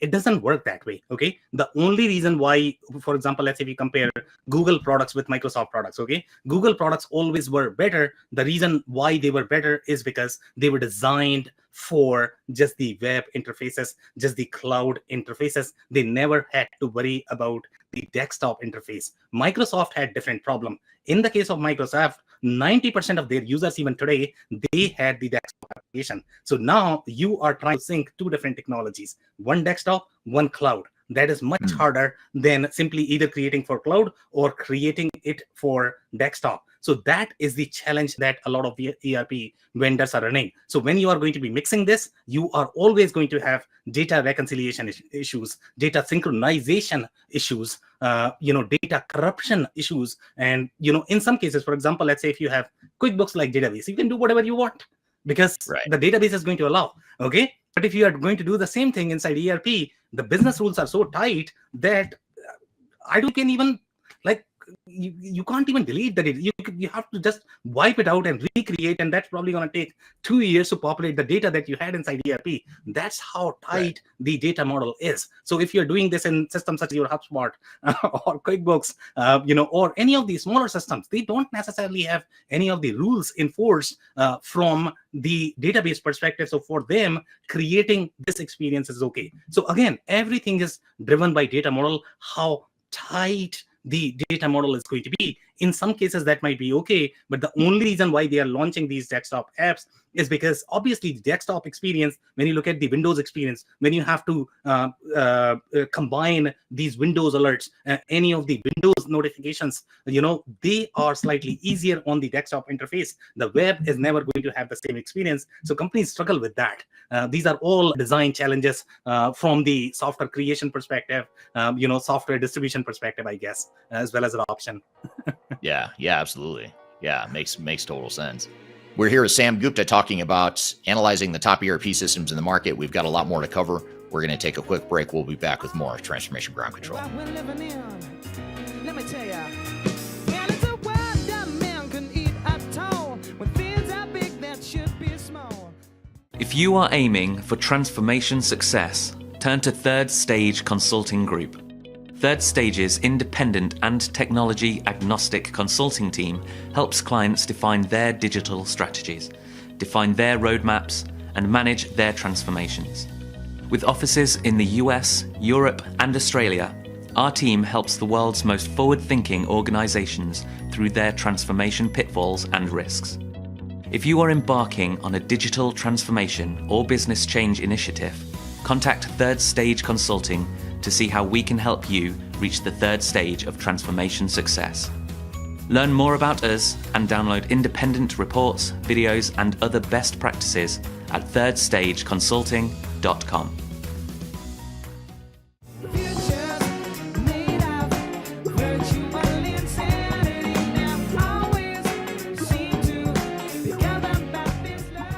Hello, welcome back to Transformation Ground Control, episode number 157. My name is Eric Kibberling here with Cheatham. You can find new episodes of this show every Wednesday at transformationgroundcontrol.com. And this podcast is sponsored by Third Stage Consulting, which is an independent consulting firm that helps clients through their digital transformations, including the software selection and the implementation of new technology. So feel free to reach out if you'd like to learn more about our company and how we can help out. And the show is also produced by Major Tom Productions. So all that being said, we're here with Sam talking about the top ERP systems in the market. Let's jump back into the conversation. Here's a comment from Kyler, and this is in response to my question earlier of what software vendors do you think are particularly prominent or making good inroads in the market? Which ones, are some of your favorite software vendors in the market? And Kyler says, I think IFS is having a moment. They're shifting into the main conversation for core ERP options. And maybe we could talk about IFS for a minute, because IFS is a good example of a product and a software vendor in general, much along the lines of Epicor. I'd sort of categorize in the same way, where they're not trying to be a big, massive ERP system that does everything for every industry. They're fairly focused, on where they play and where their strengths are. How do you see IFS and others like it fitting in the marketplace? Maybe the more, I don't want to call them a niche solution, because they've scaled well beyond just a small niche. They have their strengths in field services and construction and companies like that have the mobile workforce and the field service maintenance repair sorts of needs. How do you see these call it tier 2 vendors? I don't mean tier 2 in a disparaging way or a negative way. It's just they're not SAP, right? They're not trying to be a big, massive ERP system. How do you see some of these more focused ERP vendors fitting in the marketplace and some of the strengths and weaknesses? Yeah, so interesting argument. And again, I think one of the keyword there was core. So I don't know how you define core, to be completely honest. Who is core? That is something I think very hard or challenging for us to provide context on. But for the most part, I guess when you look at IFS, IFS has a very unique strategy. Okay, they excel in certain industries, certain verticals. They are designed for certain verticals, and it's almost, it's not even fair to be honest, to compare vanilla ERP with the focused ERP, because they all are going to have very different strategy. Even though we put them on the same list, it's just not fair. Okay, Right. to be completely honest. Okay, so when you look at IFS, as you know, I mean, they are really strong in the field service, in the EAM, and obviously you are going to pay the price tag for that. So now, how are you using IFS? Now, if you are going to be, let's say, $25 million manufacturing company, you are trying to install IFS, you are probably not going to be using the capabilities that they are really known for or they are really good at. Okay, so their role always is going to be best of breed because they are a very unique product. I don't think they are trying to become the mainstream ERP. Let's not call mainstream, okay? Right. Because mainstream could mean different things, right? Different So things, yeah. when I say, I mean, they are not trying to be more of the vanilla ERP. Vanilla ERP is going to have slightly more broader application. IFS was always a unique product. They are targeting very specific industries in their industries. In fact, I mean, I don't think they even have a competition, to be completely honest. So I don't even see a reason why they would target other industries when they are so good at the industries in which they are competing. So, and those are going to be slightly more service-centric industries. And there is a clear divide. The way ERP strategy is, for example, let's say if you look at Workday only targets service-centric industries. I don't think they are ever going to target product-centric industries because they are never going to work. Otherwise, you are recreating Infor Epicor. Why would you do that? It doesn't make any sense. So every ERP system in the market, they are targeted for very, very, very specific business processes, very specific business transactions, very specific industries. The problem is that when you try to put this under ERP bucket and, hey, this is my tool and I can solve every problem in the world, that's when the problem starts. So overall, from the IFS perspective, IFS is doing really well. Number one, they are really ahead in the cloud. That's the reason why they are doing so well. Obviously, SAP at this point of time, Oracle, they are not going to have the same capabilities, especially when you look at, field services, EAM. IFS is going to have far stronger capabilities. IFS, as of today, I mean, they are penetrating really well in North American market. That's our understanding. They have one of the largest logos. We have not seen those logos even with Microsoft, to be completely honest. Okay, so after Oracle, SAP, if you look at the size of the logos and the size of the companies that they are able to penetrate, I don't think anybody else can manage the industry, and they are able to do that because of those best of breed expertise. Sometimes they are going to be used only for the field service EAM solution, but they might not be. Now I'm going to use word core. I should not be using that, right. But they might not be the main ERP. Sometimes they could be just the best of breed application, sitting by the core financial ledger, which is going to be your SAP or Oracle. Right.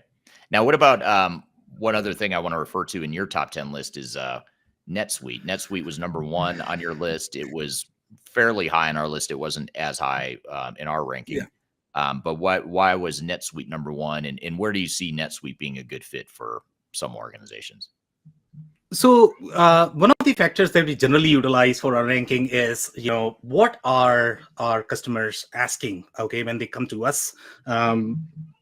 As such, if you look at other solutions, for example, Infor, Epicor, Focus Solutions, there's nothing fundamentally wrong about those solutions. Okay, there are always going to be pros and cons, but some customers, they are going to be absolutely married to either SAP, Oracle, NetSuite, Microsoft. These are the only options that they are asking.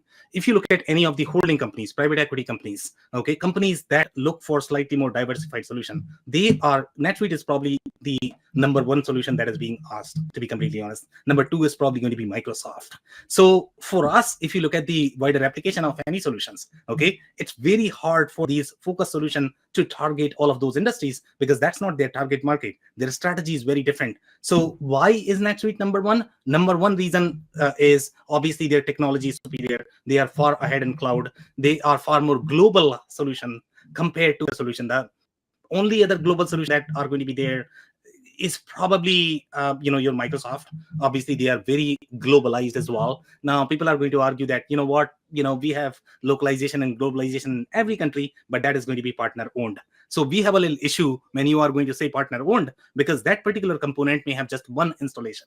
Okay, and that could be a bottleneck. So even though you are buying NetSuite, but you are not going to be successful because that patch that you have put in, that is not as good as NetSuite. So when you look at this list, we are looking at the core product, core ecosystem, how successful customers are going to be. So that's why, we cannot find sometimes, I mean, who do we rank number one? Is it going to be probably Microsoft? Right. SAP is very enterprise solution. Oracle is very enterprise solution, so it's not going to have as broader application as well. So it's very hard. So honestly speaking, I mean, I don't know if number one, number two really matters. Okay, Yeah. that's how you should be looking at this list. I mean, just go by the top 10. These are top 10, and just don't worry about number one, number two, I guess. Yeah, because if you or I or our teams were to do a custom top 10 list for every client we've ever worked with, you're going to end up with a bunch of different top 10 lists, if you were to rank them, because you're going to base it on specific criteria, specific priorities. And you and I have companies that put out these top 10 lists that are meant to start a conversation, right? They're not meant to be it's not meant to say, oh, well, NetSuite's number one, so we should probably go pick NetSuite. Maybe NetSuite's a good fit for you, but for a lot of people listening, NetSuite's not going to be a good fit. In fact, for a lot of people listening, NetSuite may not even be in the top 10. But yet, for a general broad ranking, that's sort of a generic, across the board ranking, it just happens to, be number one. And on your list, it's high on our list too, because it's used by so many organizations, especially in the small and mid market. It's a mature cloud solution. So there's a lot of strengths, but there's also, some things that might make it not a good fit for your organization too. So I think that's the key here is it all depends on what your needs are and what your priorities are as an organization. Yeah, well, good. Well, so we've covered a lot of ground here and a lot of different systems and trends and things to think about. And one thing you and I have talked about, Sam, is that choosing the right system or systems for our organizations can be a bit overwhelming. So, what are some sort of starting point advice you'd give to organizations or project teams that are trying to evaluate potential systems in the market and ultimately choose the best technology or technologies for their organization? What are a few, a handful of steps that you would recommend to get started?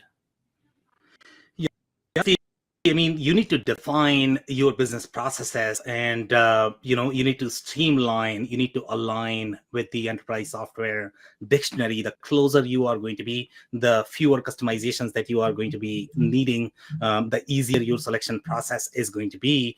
But again, I don't think, something like this, you can do it on your own, because these things are very, very, very deep, very complicated. So even if you feel that you have defined the as-is state of your requirements, you are probably going to be needing one of the companies that specialize in something like this. Whether you go for third stage, ElevatIQ, it doesn't matter. But it's a lot of expertise that, unless you are doing this on a daily basis, it's very hard to keep up. So I don't know if I can have any other advice. I guess, Eric, it's going to be really define your process state, define your data models, define your enterprise architecture, define your enterprise reconciliation models. Anytime you are building your criteria, then you need to, it can't be based on, hey, I'm looking for easy to use system. It doesn't work that way. It's far more than that. Okay, so whatever you are finding, let's say in marketing materials, those are not the things that really matter when you look at the critical success factors that is going to have the successful implementation as well as successful adoption. Right. Yeah. Yeah. And I think ultimately, the better handle that an organization has on their own current situation, sort of what are your current strengths and weaknesses, both technologically and operationally, as well as what is it you're trying to be when you grow up, as you evolve as a company. What are your goals for the next 3 to 5 years? And the clear vision you have of what it is you're trying to accomplish as an organization, the easier it is to find the right system. Now, of course, hiring a company like ElevatIQ or Third Stage Consulting, one of our two firms is, we're technically competitors. I probably should have, I know we alluded to that at the beginning of the conversation. Technically, we're competitors. So we do a lot of the same similar work. And so you can hire a company like one of ours to help guide you through the process and help you narrow it down so you're not wasting time on, even if it's in our top 10 list, there might be systems in our top 10 list that you as an organization just shouldn't be wasting your time on because it's not a good fit for you. And so being able to narrow it down is quickly and objectively is something that's very important. That's something that technology agnostic advisors like your company and mine can certainly help with. So that's why we started our companies, right? Exactly. provide this kind of help. Okay, thank you, Sam. Great conversation and great audience questions too. Thank you to the audience for the great comments and questions to really add a lot of commentary and color to the conversation. We've got a lot more to cover. We're going to debrief on this conversation here in just a moment, but we're also going to have our next guest on the show after a quick break. We're going to have Judith O'Callaghan and Erin Robison talking with Kyler about the power of perception in digital transformation. So we're going to take a quick break. We'll be back with more Transformation Ground Control. Could you whisper in my ear the things you want to feel? I'll give you anything. Interested in working for a company that truly values your unique skills and experience? Here at Third Stage, we don't hire based on resumes alone. We look at the full candidate, experience, and willingness to provide excellent service for our clients. Within a technology, independent, and agnostic consulting firm, you have the opportunity to learn across industries with a diverse group of clients. Our consultants also have the opportunity to diversify their portfolio and learn across technology systems. If you're interested in joining a high-growth entrepreneurial organization, please reach out to us at work@thirdstage-consulting.com. Anything you ever dreamed to be complete. Yes, of enough that Hello, welcome back to Transformation Ground Control, episode number 157. My name is Eric Kimberling here with Kyler Cheatham. You can find new episodes of the show every Wednesday at transformationgroundcontrol.com. And this podcast is sponsored by Third Stage Consulting, an independent consulting firm that helps clients through their digital transformation journeys, including the software selection, the implementation, program management, the change management, architecture, data integration, et cetera. Whatever phase or needs you have within your digital transformation, that's something that Third Stage Consulting can help with. So glad to have you here today. And so, Kyler, we just had Sam on the show from ElevatIQ talking about top ERP systems in the market. What were some of your thoughts and takeaways from that conversation? Yeah, well, I was so surprised that Sam never said it depends. I was watching very closely.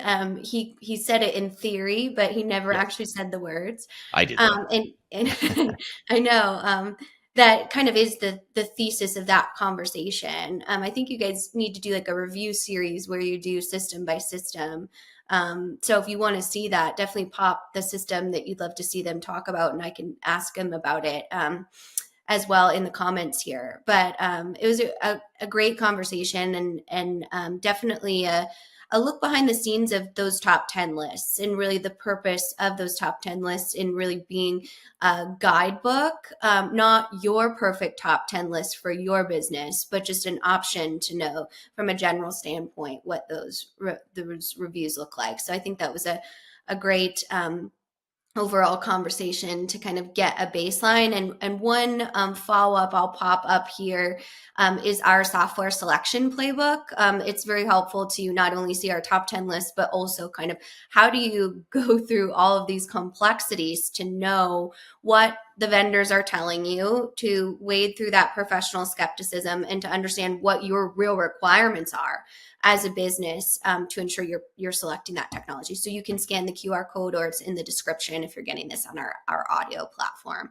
But overall, great conversation, and big thanks to Sam for sharing all of those amazing insights. Yeah. It's always interesting to meet with a like-minded person and a competitor in this case, and someone who also puts out their own view of the market that is different than ours at times. And so I think that's what makes it for an interesting conversation and interesting collaboration between the two of us there in that discussion. So great stuff. So we'll have to have him on the show again at some point in the future. And again, if you've got comments about specific trends you're seeing in the market or specific vendors that you're excited about, I'd love to see that in the comments for this podcast as well, if you haven't already dropped those in. So thank you for your feedback in advance. So we're going to bring on our next guest on the show here in just a moment. We're going to bring on Judith O'Callaghan and Erin Robison talking about the power of perception in digital transformation. So we're going to take a quick break and we'll be back with more Transformation Ground Control. When I wake up, well, I know I'm gonna be the man who wakes up next to you. When I go out, I'm excited to share our newly released 2024 Digital Enterprise Operations Report. This free download is available on the Third Stage website at thirdstage-consulting.com. This report is truly packed full of technology independent and agnostic insights for your project to ensure that you're strategically optimized for success. Download your copy today with the QR code in front of me or visit our website for more details.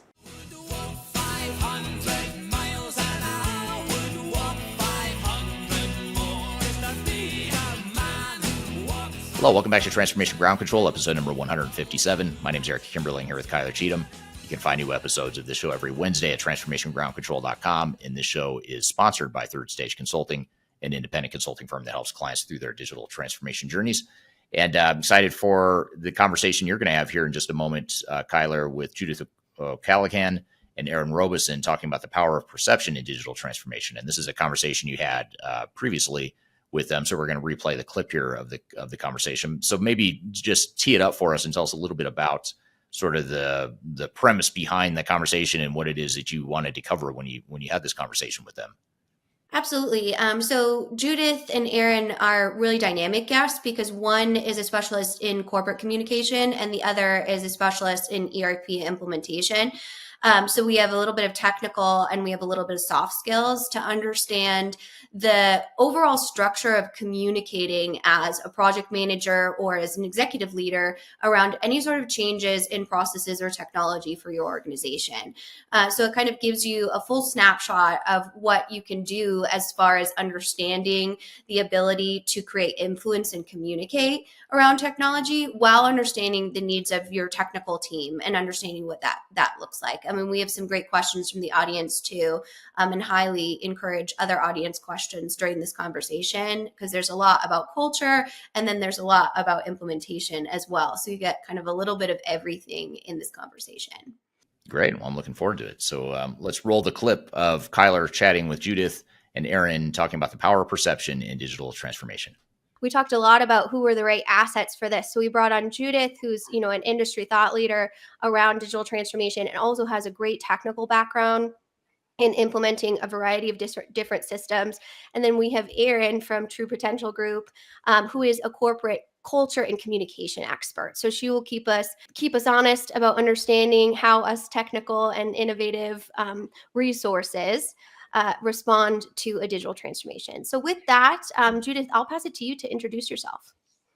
Thank you, Kyler, and thank you for having me. So I'm Judith O'Callaghan. I specialize in digital transformation. That's been my passion.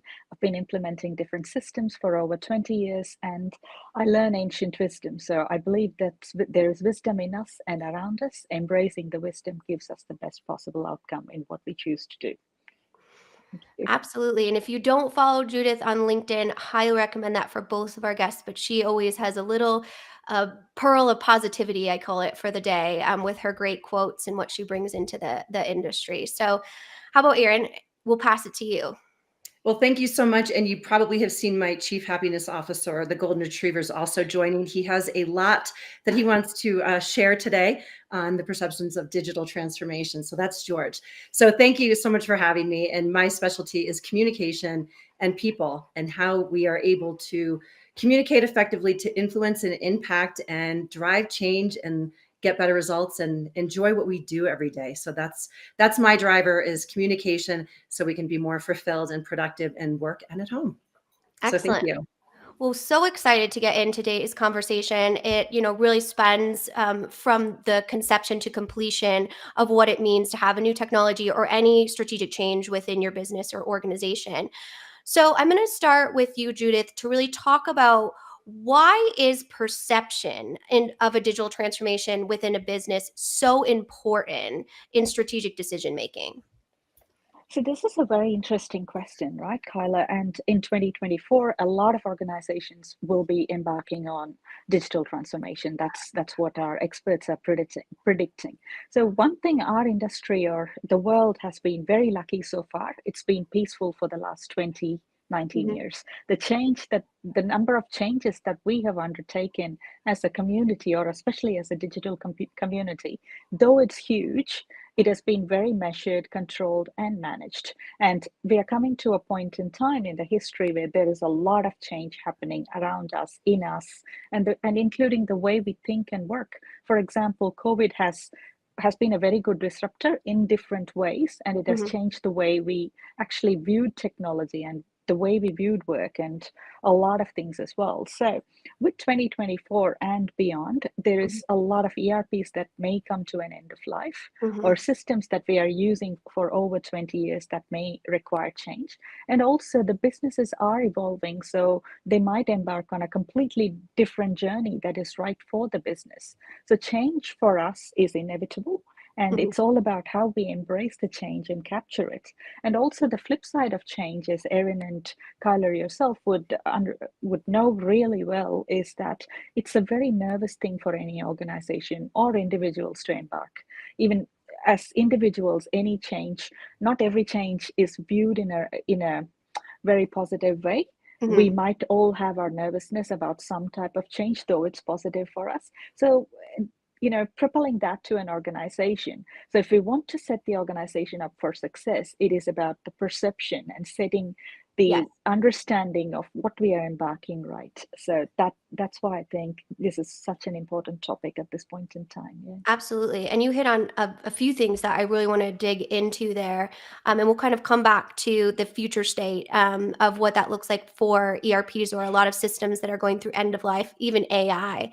But I want to turn to Erin and really dig into, we kind of set the scene here. We have a big change in the organization, whether it be a new ERP, a best of breed selection, AI within the organization, new automation in the processes. And we see a very well-intentioned executive team that has made this amazing decision for their organization. However, the digital transformation often goes off the map because it wasn't communicated well. So now we have this perception in an organization, whether it's true or not. How do leaders really influence perception within their organization? Leaders influence perception so greatly. And so it depends on where the leader is within the organization as well. So one thing with digital transformation, with leadership, is all the leaders that are impacted have to be involved, and they have to have the ability to have this self-awareness to understand how they, as a leader, are impacting perception. So that's the first thing. If they don't have the self-awareness of how they're doing it, then an organization is not going to probably have a successful adoption. So with that, they've got to have the right mindset. They've got to be able to communicate effectively on a regular basis in a manner that is not disrupting the role of the individuals that don't really need to be that heavily involved until they need to be that heavily involved. So I think at the end of the day, it's that self-awareness, the mindset, and are they effectively communicating the why behind it and the greater impact and being inconvenienced to go through this transformation. It's for the greater benefit for the individual and for the organization. Absolutely. That why is really that motivator, right? That key understanding. And that's why that employee is going to work harder. So when we kind of wrap up the perception conversation, go into more of the psychology of change, I'm curious, Judith, when we have a perception within an organization that a digital transformation may fail or may not be able to be absorbed and maximized effectively, how, as the project team, can you ensure that you're actually set up for success? Maybe we go from leadership to project team. Absolutely. And that's a very good question, right? So if we look at the landscape as well, especially in the recent past, a lot of transformation projects have been run as technology projects. As a result, the adoption to everything else, communication and everything else, had been a problem, which impacted the stakeholders, which then impacted the clients and other people, which has caused a lot of problems. So as a result of this, the organizations have had a bumpy road. And now the problem is those who are embarking on this transformation journey or a technology change view it as a hard thing to do because the people who have gone ahead of us have reported all these things. So on the other hand, we have this beautiful experiences given to us by different parties and everything else. So when we set up a program, we set it up for success. So the first thing is to understand what we are doing, and the why behind the what, as Erin said.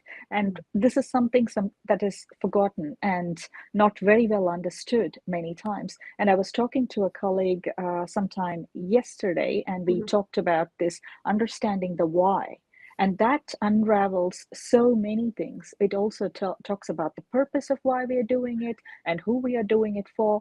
And ultimately, the big picture, it gives us the big picture of and that carries the message forward. So it's best to take time to understand the why, and it'll inform the what, and then the who we need to communicate, who we need to involve, and then we can put together a structured approach to that project or the program of work. And this fundamental work is so important, and I call it the conscious pause. And whatever stages or whatever methodology we adopt, it all recommends that, but highly ignored at many points. We want to start running with the program, but it's best to have that conscious pause and understand the why behind the what, which informs it sets us up for success.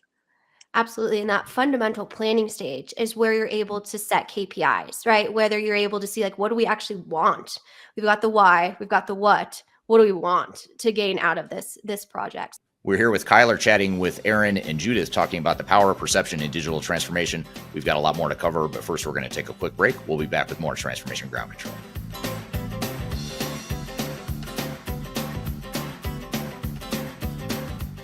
Hi, this is Eric Kimberling with Third Stage Consulting and your host of Transformation Ground Control.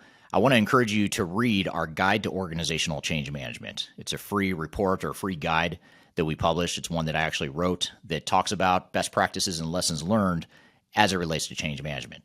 So as you know, on this podcast, we cover a lot of stuff related to the human sides of change, organizational change management, including training, communications, org design, all kinds of stuff as it relates to change management. So if you're trying to learn more about change management, or you're looking for more direction and ideas on how to get started on your change management strategy and your overall journey, be sure to check out this guide. You can read it by scanning the QR code on the screen in front of you, or in the links below for this particular podcast episode. You can find a link to take you to the page that will allow you to register to go ahead and download that and read it for free. So be sure to check it out. It's the Guide to Organizational Change Management, written by yours truly. I hope you enjoy it. Let me know what you think, and hope you enjoy the rest of this episode.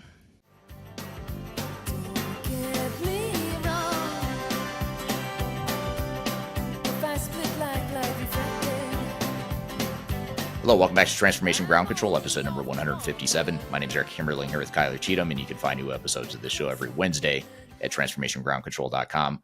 This show is sponsored by Third Stage Consulting, an independent consulting firm that helps clients reach the third stage of digital transformation success.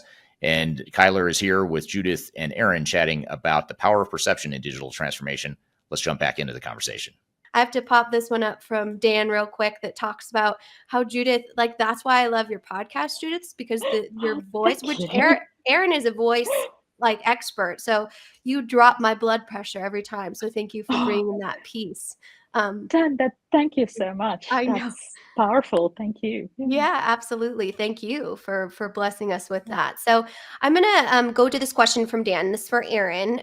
Why is it so important in setting an organizational change management plan and communication strategy for any project, really any change in an organization?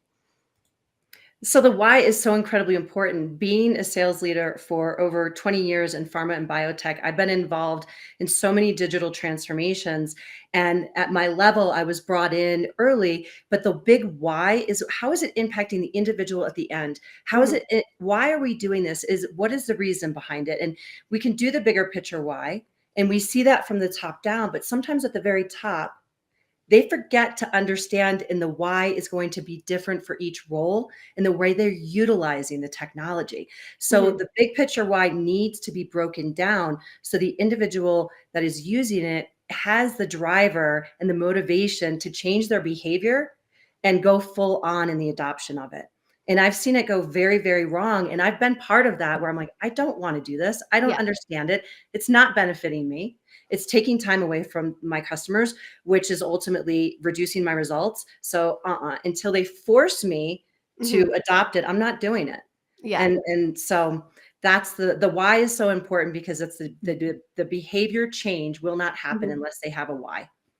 Yeah, absolutely. And that's one part that we see a huge failure point. I promise, since I got roasted on the internet this week about talking about failures, I will not talk about that many this week, but we will learn from those. Yeah.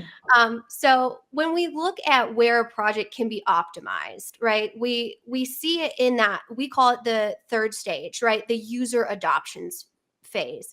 So Judith, how do you ensure in this perception that you're taking into account that end user and building out a user adoption strategy that's actually going to maximize the value of your technology? Because you could have the shiniest, most intuitive tech, but if your users aren't actually engaging with it, then it's just creating that technical debt and additional cost centers for the business. Exactly right. So a beautiful point that you're bringing to the surface, Kyler, and not necessarily understood or talked about. And one of the experts I was talking to yesterday made a very good point, and we were understanding a few case studies to see what we can do better and set things up for success. Mhm. Because most times when we see something that's not going well, it's on the third stage. That's when we realize, and it's too Too late. difficult to change it because we've made the investment, we have made whatever we need to do to be able to do that. So, but on the other hand, we now have the data and the lessons from this, so we can set it up for success. So, for example, I'll give you a case study, right? So, a company was that we were closely involved was implementing. Warehousing solution and also a planning solution. So it was the change was understood at that point in time, and then everybody had a very good communication training plan, and people were all brought in from different places to be able to train and use and everything. It was a fantastic success. 2 weeks after the system was actually live, there were challenges from the clients to the warehousing people to supply chains getting locked and everything else. So the real problem in this case, when we did the deep analysis, was back then or before this change happened, planners were actually planners. They were sitting in a warehouse or whatever it is, and they were planning on what's coming in, what's going out. So in this case, after this adoption of the technology, or after we put the technology in, every warehouse person is keying in data, and the endpoints are informing the planning. So the role of the planner as such has changed, and the number of data points that is coming into the planner to be able to make a decision have changed. So it's instead of working with 5,000 data points, I'm just giving an example, this individual planner is expected to work with 50,000 or 500 data points. So we are all human end of the day, and this is a part of change that was not understood, and it had multiple implications. Yes, now it's been identified, it's fixed, and everybody is getting what they wanted out of it. That's fantastic. But this is an important why, and especially when we look at change, think about how the role is changing and evolving in the future. So it's like, yes, it is a beautiful technology and it's coming to us. So what does this actually mean for this person or for this role or for the organization as such? And it also brings the avenues of who we can serve better. For example, with that data points, it gave us a whole bunch of insights on where the stocks are held and where too much inventory are, and also in terms of scheduling and planning. It made a huge difference to people. But these are all hidden use cases that came up to life when we did that investment. Yeah, so this is, for me, it's a very personal journey that gave so much insights. Yes. Wow, that is, and thank you for sharing that. That's a really interesting case study and showcases the importance of really kind of assessing your kind of end user and what that's going to be as far as their experience in that fundamental planning stage that you mentioned earlier. So, Erin, kind of pivoting on that and building on it, when we have a heavy front end workforce, maybe we have a call center, maybe we have somewhere we have a lot of employees.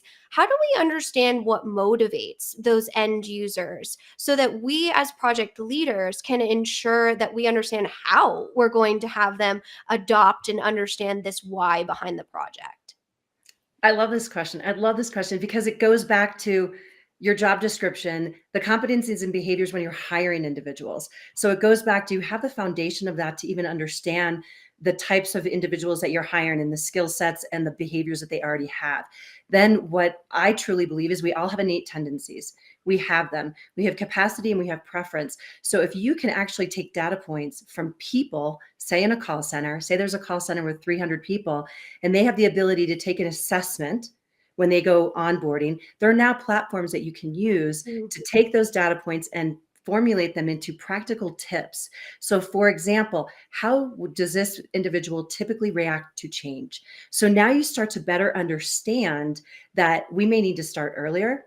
We may need to have one-on-ones. We may have some skeptics, and that's great. I want to involve the skeptics and have them give me devil's advocate in the decision-making process. So I really think it begins at the foundation. And if organizations don't have that, there's ways to do it. And I truly believe it's with personality assessments, taking a step back from the leadership perspective and understanding everyone reacts to change differently. And you need to adapt and be able to put a strategy in place where those individuals have enough time to process and understand and then adopt. Absolutely. Very well said. I think the thing that I always find so ironic is when people think that change management or company culture is not measurable. It is a data-driven approach. I can't tell you the amount of times we've gone in and done an organizational assessment to assess the readiness of the culture. And a lot of times you get, feedback from executives, oh, our culture's ready. Don't worry about that. Don't worry about that. And then once we do the assessment, we have all of these red areas of potential resistance, and they are shocked that those exist and that they didn't have the awareness around that. So it's so important to have that structured data approach, whether you're doing an OCM assessment or you have that upfront data around what that looks like as far as company culture and motivators. That makes the job easy, hopefully, right? Can I just add one thing to that? Because I laughed so hard because I'm not a technical expert. It's communication in people. That's my skill set. So there's been so many times. So if you were to ask me to do what you do and have the experiences that you have had, I just don't. So, but what I have found in regards to that change is the individuals that are making the decisions that are more driven by process than they are people. So if they don't understand that they will not be able to get the results that they want without the people and the people trusting their decisions, it doesn't matter. It does not matter. And it's like, let's everyone stop and remember, it doesn't matter. You could have the best system in the world. If your people don't trust you and you're not leading in an effective way, forget it. Don't waste some money. Absolutely. Absolutely. Judith, do you want to respond too? Oh, yes, absolutely. So this is something very fundamental, and we tend to ignore it or put it away or something. So, but this is fundamental. We are humans and we follow humans. So there's a lot of data on positive intelligence or any form of things that we follow on to say that teams that are positive or 30 to 50% more productive, because we work from a different part of our brain when we are productive, and the calm part of the brain produces results, and we are able to communicate with each other with microneurons, or what's that called? We wouldn't know what the it neurons and all that, whatever it's called. So yeah, the thing is we are able to communicate with each other better. So understanding the why and explaining the why, as you said, it's so much important. And also I just noted a point, which is change fatigue. So when the organization is going through multiple changes at one time, when people have been through this and you're introducing one more change to it, there is also a fatigue that is attached to it. Oh, here we go, one more in my backpack. So it's like, how do we mitigate that? And that's the Rubik's Cube that we are trying to solve, right? So yeah, and that's such an interesting concept of change fatigue, because that can be the hardest perception to overcome within a workforce, is when you have too much change or change that was poorly communicated. Even if it was years ago, people don't forget, right? They don't forget that that's what happened the last time you try that. So I'm going to bring up a question from the audience to kind of touch on this, because I think it's an interesting shift in perception for what our software vendors or any type of vendor kind of wants you to think about an implementation. We're here with Kyler chatting with Erin and Judith, talking about the power of perception in digital transformation. We've got a lot more to cover, but first we're going to take a quick break. We'll be back with more Transformation Ground Control. Just tell me what you've got to say to me.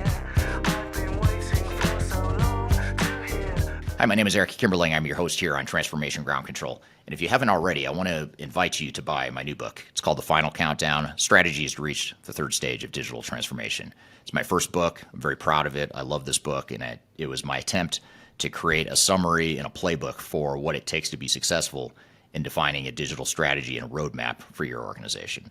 So there's a lot of things we can cover when we talk about digital transformation. We talk about a lot of stuff on this show, but I wanted to condense it into a readable, sort of a sequential format that made it easy to help define a digital strategy for project teams that is unique to your organization, unique to your goals and objectives.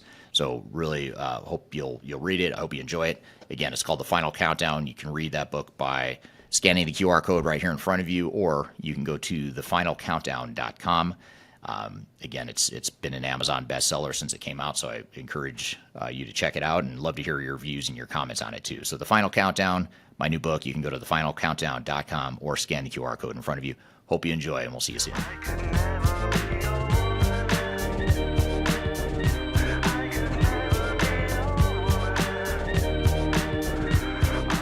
Hello, welcome back to Transformation Ground Control, episode number 157. My name is Eric Kimberling here with Cheatham, and you can find new episodes of this show every Wednesday at transformationgroundcontrol.com.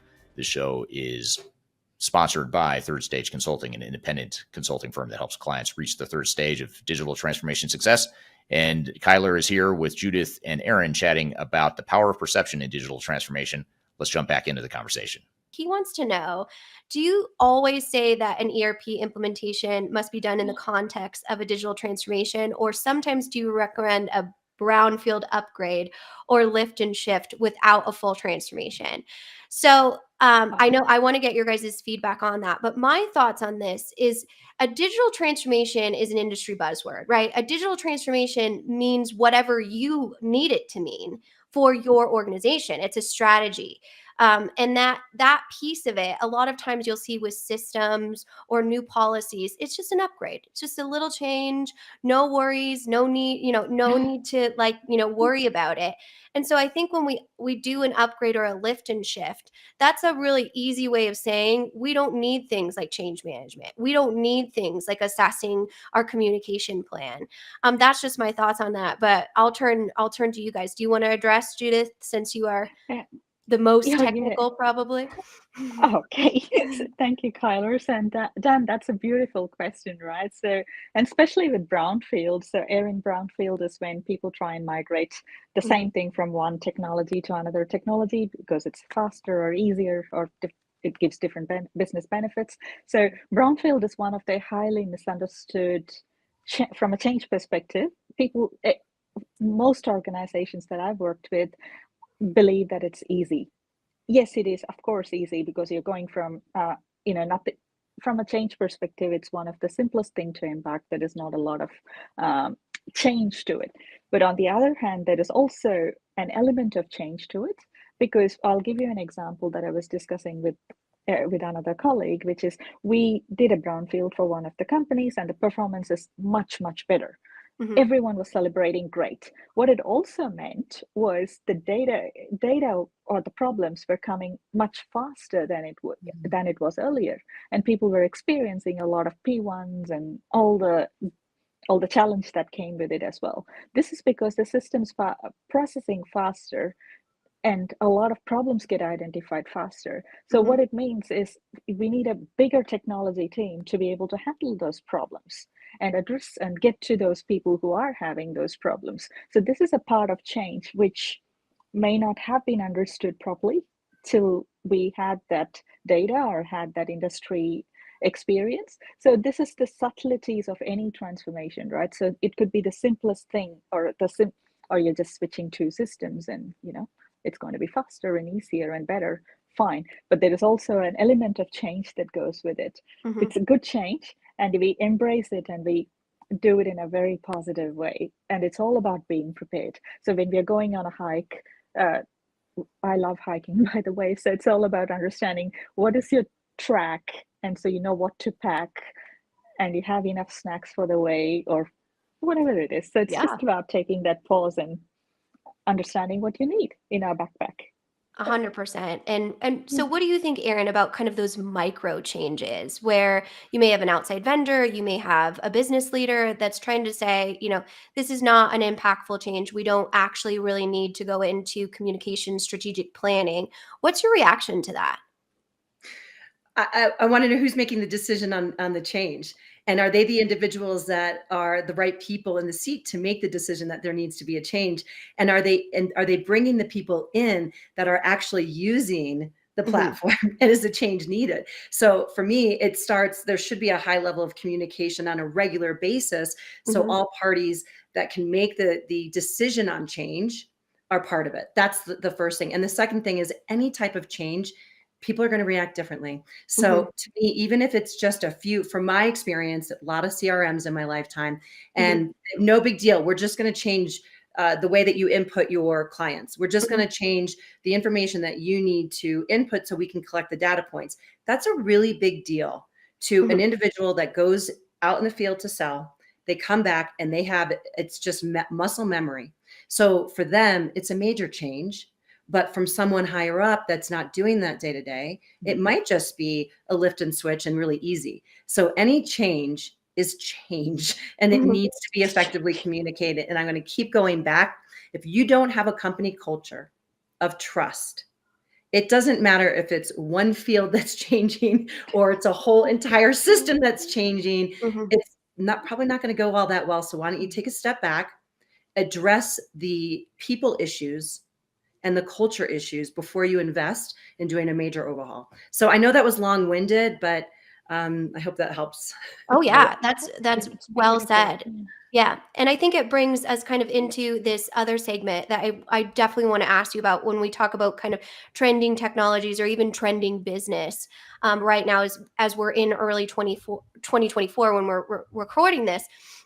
So AI, right? AI is on the forefront of everyone's mind. And I recently did a keynote at a Women in Tech conference on the Terminator effect, the perception of AI. So we've kind of gotten this, whether it's pop culture, whether it's all kinds of different things, this perception of this faceless boogeyman and this fear around artificial intelligence. So that's something that companies now need to overcome. And that's fundamentally the most vulnerable part of being, an adult human, which is your livelihood, right? Your job, providing for your families or anything else that you need to do. So, Erin, I'm going to go to you on this one first. What is the importance of kind of reframing that new technologies could have positive opportunities, that you kind of have to get over the hurdle of what people think when you hear words like automation and that fear and anxiety? Absolutely. When you say AI, a lot of people don't even know what it is. They don't have any experience with it. So first, it's not making the assumption, and it's bringing it back down to the basics of why the change is and correlating it to change that has been successful in the past that may have inconvenienced the individuals. But look at the success that we had. And now this is something that is different yet similar in that you may be inconvenienced. It may be some discomfort as you're managing the way that you react to change, the day-to-day things that you need to do. But this is why we believe in it. And this is how we think it may impact you and your role in the company as a whole. I think what happens and why people become so fearful is because they don't understand it. So they need to have that clarity. And I'm sorry, all you technical experts out there, sometimes you got to just reduce it and be a little bit more basic in the way that you're explaining it. We don't need all the details. We don't need all the details. And it's overwhelming to individuals that don't do what you do every day. And you've got to understand, just bring it down to the basics, give the need, and tie it back to a successful change that was implemented before. And that's my opinion on that one. Oh, absolutely. And speaking of technical experts, Judith, when we talk about this perception in an IT terminology, it kind of is amplified, the fear and anxiety around that, because, a lot of jobs in a modern IT department will change. Yep. And that's a beautiful point, right? So just like with any technology, when automation started, there was a lot of nervousness. So I was studying the impacts of these booms of technology impact that affected us over the past and how we reacted as humans. Yes, when automation started, there was a lot of nervousness. So at that point in time, I was working in a very data-based or a payroll-based company, and there was this lot of fear on, do we actually have our jobs and all that stuff? But on the other hand, the flip side of it was really positive.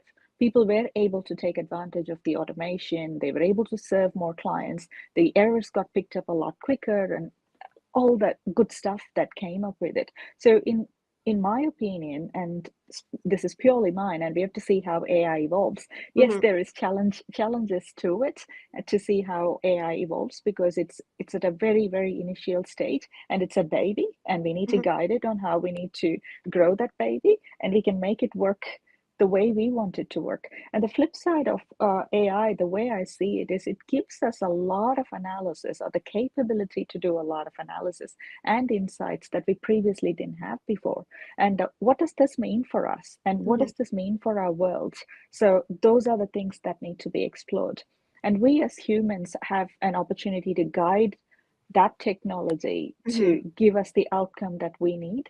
So what you plant, or where you water grows, right? So so we keep watering the right thing, and we get the outcome that we need, that makes our world kinder and better. So take away the perception of it's difficult and all that, other things that go with it. That is very, very thoughtfully said. Absolutely. I think that's the piece that we really will have to kind of move together as a society, and hopefully we can do it as beautifully and as positively as you just said. And so, Erin, I'm curious, as a leader or a leadership coach, and you may have a department that's implementing some sort of AI, autonomous system, automation, so roles are going to change. What do you, as a leader, owe your team in communicating, hey, Erin, your job role is going to change? Absolutely. I mean, at the end of the day, people are resistant to change based on fear. I mean, that's just, we're afraid because we don't have all the information. So with AI, I think it is scary. So I think there needs to be vulnerability from leadership.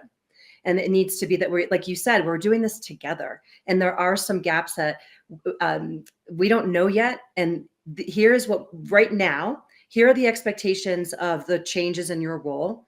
And here may be in the future, but you can't go too deep because people get fearful. And people may think with AI, is my job going to be eliminated? Am I not going to be needed anymore? Now they're distracted. They're not being productive, and potentially they're becoming totally disengaged. And it's because it's just a lack of communication with the leader to that individual or to their team. So it's a high level of communication. It's one-on-ones as well. And give the individual time to talk. Don't just put on a slide deck and present. Have a dialogue, like, what are you afraid of? Like, and you don't have to say, what are your thoughts on this? Help me understand. What are you thinking? Don't tell them, let them tell you, and you comfort them and lead them. And I think that's how you have to do it. So at the end of the day, all this is communication, trust, and human connection. Amen. Absolutely. That's so true. I will say, and this is a total stereotype, but in the IT world, we are not always great communicators, especially, leaders that have been in the industry for many years. So I'm curious, Judith, because you are such a unicorn in being, incredibly mindful and also incredibly technical. What would be your advice to IT leaders to create that empathy when having that conversation that Erin just referenced? Oh, that's a beautiful question, Kyler. Then thank you. So yesterday, or a few days back, I was pondering on this question, right? So most of us come to IT, or we are geeks kind of thing, and we like our own space, and we like to do things our own way and evolve ourselves as humans. And we are very, very productive, and that's what we are very good at what we do, and that's why we end up in our roles, and sometimes we become leaders and we manage people and stuff. The skills that we need every day is evolving, and our IT is one of those things where our jobs have changed drastically over periods of times. When I look at it, in some cases, I have worked with people from 65 countries, very different time zones, and sometimes I don't even know their name. I go by their initials and all that stuff. But the most important thing is the teams that have been productive, the teams that I still remember and work with, are the ones that where the human connection is valued.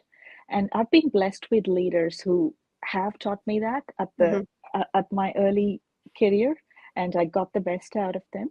And now that we are growing as leaders and as we are growing as an industry, so it's about how we share and how we give and how we support each other, because every individual needs is different, and this all makes us a better society and how we communicate. And standard hierarchy of the roles doesn't exist anymore, especially in IT. We all work with what we are good at, and we all play different roles in different programs of work that we are involved, and we try and add value. So it's all about opening up and being open to that mirror neurons and being open to that communication. So my suggestion to any IT leader for that matter is know yourself, because no one's perfect, and know your team and know the organization. And that's when the merge, or the miraculous heart and the head merge, that happens, and you can be productive in the way you want to be productive. So that is my take on it, and that's my take for every organization as well. Take the conscious pause and know yourself before embarking on any journey, and choose the outcome that is right for you. Yeah. Absolutely. The conscious pause. I absolutely love that. That's amazing. We're here with Kyler, chatting with Erin and Judith, talking about the power of perception in digital transformation. We've got a lot more to cover, but first we're going to take a quick break. We'll be back with more Transformation Ground Control.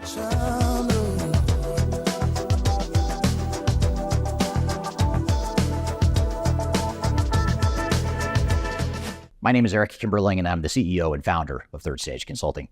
Before we dive too far into today's content, I want to invite you to learn a little bit more about Third Stage Consulting, who we are and what we do. I've included a link to a video right here that describes Third Stage in a bit more detail. It talks about our story, our history, our philosophy, our clients, our service offerings, and that sort of thing. But in general, what Third Stage Consulting does is we're an independent and tech-agnostic consulting provider. We help clients through their entire digital transformation life cycles, beginning with digital strategy, software evaluation and selection, all the way through and including implementation planning, implementation readiness, and the actual implementation itself. We're technology agnostic, so we only represent our clients' best interests. We do not represent software vendors. But having said that, we work very closely with software vendors, all the leading players that you can imagine we've worked with, both in helping clients evaluate and select them, but also in helping clients implement those solutions as well. So we have a very broad, objective, agnostic view of the market that is meant to really represent your interest as you go through your digital transformation. I also encourage you to scan this QR code right here to get access to our resource center. This resource center has a ton of information, ton of ebooks that are free. You have access to top 10 software rankings, playbooks for how to make your project more successful, guides to change management, YouTube videos, all kinds of stuff that are going to help you through your digital transformation. So I encourage you to scan this QR code to get access to those resources.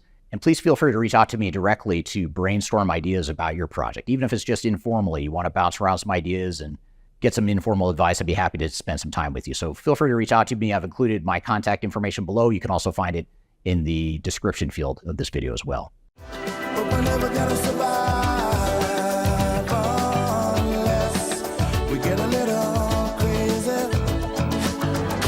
Hello, welcome back to Transformation Ground Control, episode number 157. My name is Eric Kimberling, here with Kyler Cheatham, and you can find new episodes of this show every Wednesday at transformationgroundcontrol.com.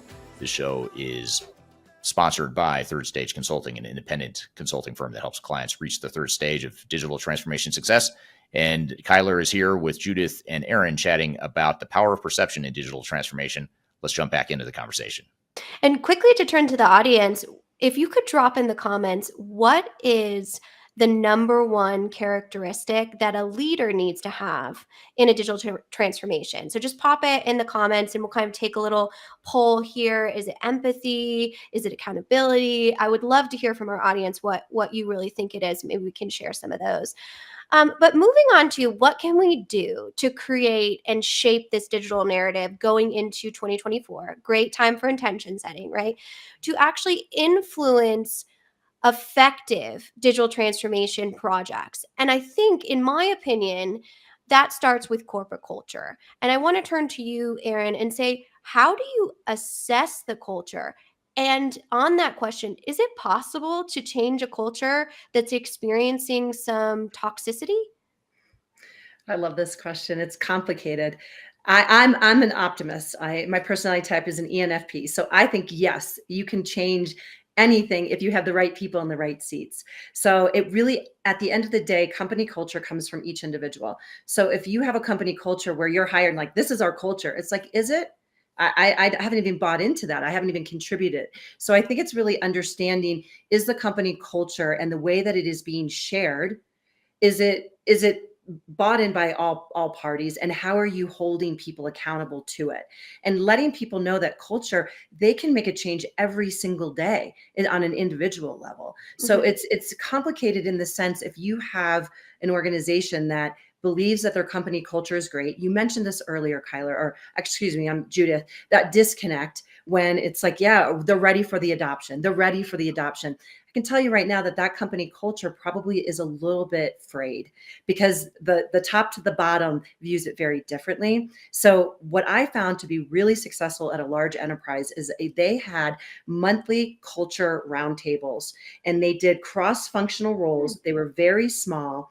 And this is pre-COVID. Now they're doing it virtually, where people got together and they talked about it from different, so they weren't siloed. And it was accountability where there was a call to action. So rather than complaining about a company culture, they don't listen to us, they don't trust us, they don't empower us, all of these types of things. You can change that. Don't do it top down. Create a culture where people are able to change it to what they want it to be. So I'm so passionate about this, because it just, you can't just stuff culture down someone's throat. Yeah. You just can't. Well, and people try to too. And I think they do it like well-intentioned as well. And you kind of have to, like, that's why we have people like you, Erin, to say like, hit the brakes, man. Like we can do this, but not that way. Not that way. Well, you have to be brave. You have to hire people that are courageous to speak up, to be able to say to 3 and 4 layers above them, this is not working.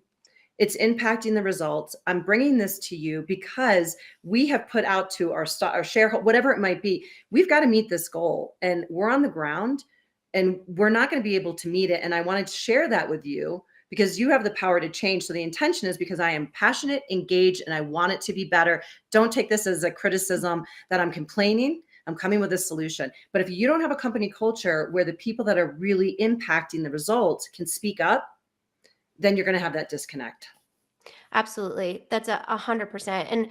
And Judith, turning to you, I feel like you yourself are a great case study for this, because you have such an IT technical following, but a lot of the content you post really does focus on culture. The idea of just being a good member of society, a good member of the network, and a good member of the community. So how do you feel like these human skills are really important to develop in a technical space? So this is an interesting thing, right? So over the last year, one thing I've realized is I come from a trading family, a trading background. So the generations of my ancestors and those I know have traded across different cultures and everything, and they've run enterprises. So I was talking to a friend of mine who has inherited her family business, which has run successfully for over 150 years, and they're legends. So I go, what is that makes it different? And how have they evolved, and how have they changed? And they're still impacting positively in the world. So it comes to the very fundamental thing, right? As Erin said, it's trust. And how do you build that trust? And how do you keep that company culture active? And how do you it's not just about shareholders, or it's not just about that. It's about how do we create a better society? And for me, digital transformation is just a vehicle. And what we do is much more powerful than all of us put together. So we have a higher purpose and higher need that we are all fulfilling in this world. So for me, it comes down to very basics, which I try to understand, implement. So it's like knowing yourself and giving the courage for yourself and others to be themselves, and understand what is important for those they serve. So if everyone's equipped to serve those they serve better, we end up creating a better world. So it could be a technology, it could be understanding of change, it could be understanding of their roles, as you rightly said, Erin. It could be any information. So equip people in the way they need to be equipped so they can serve others better. And it comes to technology, or it comes to anything we do. maybe I'm making it very, very simple. So that has been my take on it so far. So happy, productive teams, and how do we create that? And that's the puzzle that we are all evolving in our lives at different points in time. Yeah. Absolutely. Absolutely. Definitely. And I think I'm going to show this comment here from Patricia, on LinkedIn. And it says, an open mind helps with every step of digital transformation, regardless of your role. Couldn't agree more. So I'm wondering what happens when you have an executive, right? You've purchased $100 million SAP system or anything like that. Now go implement it. How important is it to have that open door policy in order to give feedback on how the implementation is going? And I mean, for you, Erin, we can even say, how important is that open mind or that open, transparent communication when you need to bring a problem to leadership, when you need to bring a change to leadership? How critical is that in company culture? It's absolutely critical, not just for digital transformation, but Judith, I love the fact that you keep bringing it back to people being fulfilled and doing things for the greater good. So it's okay to have fun at work, everyone. It's okay to have fun. So digital transformations can actually not be so scary. So going back to your question, Kyler, I think it's critical, and you've got to be able to create ways for people to give feedback. So let's give an example. You've got a company that their company culture is broken and there isn't a lot of trust. So can you expect people to just raise their hands after you come on and say, we really need your feedback? No, but you can do ways. I worked for an organization and we did it anonymous. Like we want it to be productive, and we want you to feel that you are able to share this feedback and any solutions that you might have. So I think it's continue to go back. Judith, both and I say this, is know yourself, know the team, and know what the culture is, and create means for feedback based on where you are as a culture. If there's not trust, there's probably still ways to get it, but it's not going to be as easy. So you've got to set up a platform or some way where people feel safe to give feedback. But at the end of the day, are you hiring the right people? And are you using this digital transformation and the way people are responding to it to see if you have the right people in the right seats? So it's really important. And that can go back to, and I said it before, do you have a job description that aligns with competencies and behaviors? Are you training the leaders to be able to interview in an appropriate manner to get the people on the bus that align with your values? And you can execute so much better. It starts from the hiring process. So 100%, absolutely. And Judith, from a technical standpoint too, how important is it for you as a project team to be able to go to leadership and say, this implementation is in the red, like we are in trouble and we need support? This is kind of very, a common problem sadly a common problem that most program teams or project teams face, right? So it could be implementing a technology. Somebody thinks it's a great technology to buy, and they buy it and do it. And also there could be things that somebody bought a technology that is not needed, or there is other things in the organization which is fulfilling that role. So how do you communicate that message? And sometimes people talk to us, when they talk to us, they've tried most other means of addressing it. And so sometimes when they come to us, it's just a matter of sit down and have a direct conversation. Is your organization really ready? And if you're putting people through these things just to show some value or whatever it is not going to give you the results you need. That's great. So it's bad news doesn't get better with time. So it's better to tell people first when there are red flags. So that's always been my approach, and most people's approach. So you lay that on the table, and then if they still want to go ahead, help them manage it in a way which gives a better outcome for everyone. So sometimes there is you're better off terminating it now and come back and revisit it. That's a conversation as well. And sometimes you can say, hey, you bought it for this, but it can also do X, Y, and Z. There are cases where we have unearthed that benefit because there was a product that was bought and there was for a different purpose, and the purpose was being achieved. But that product was also able to attract completely different meaning to what it was originally intended. So it was like, you can explore that. And the other one could be, yes, it's a great product. Great, pause it for a year or something. Yeah.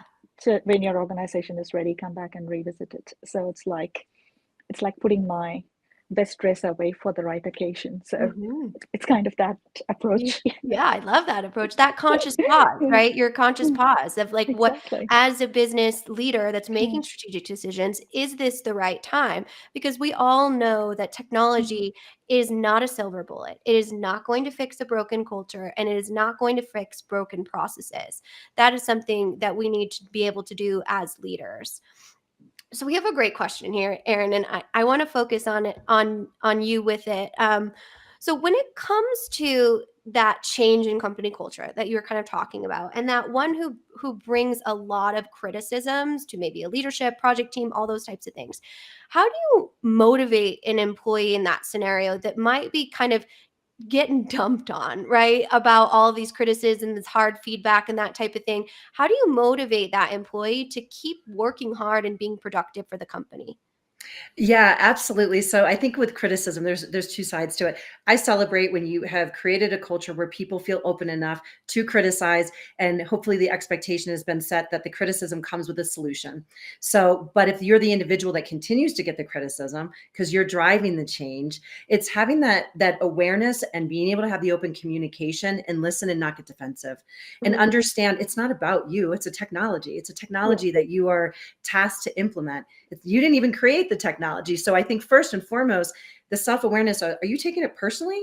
And can you help and detach yourself from that and recognize how you are emotionally reacting or responding to the criticism? And is the criticism actually helpful? Or do you have people that are criticizing because that's just who they are and they're complaining? That's a different discussion.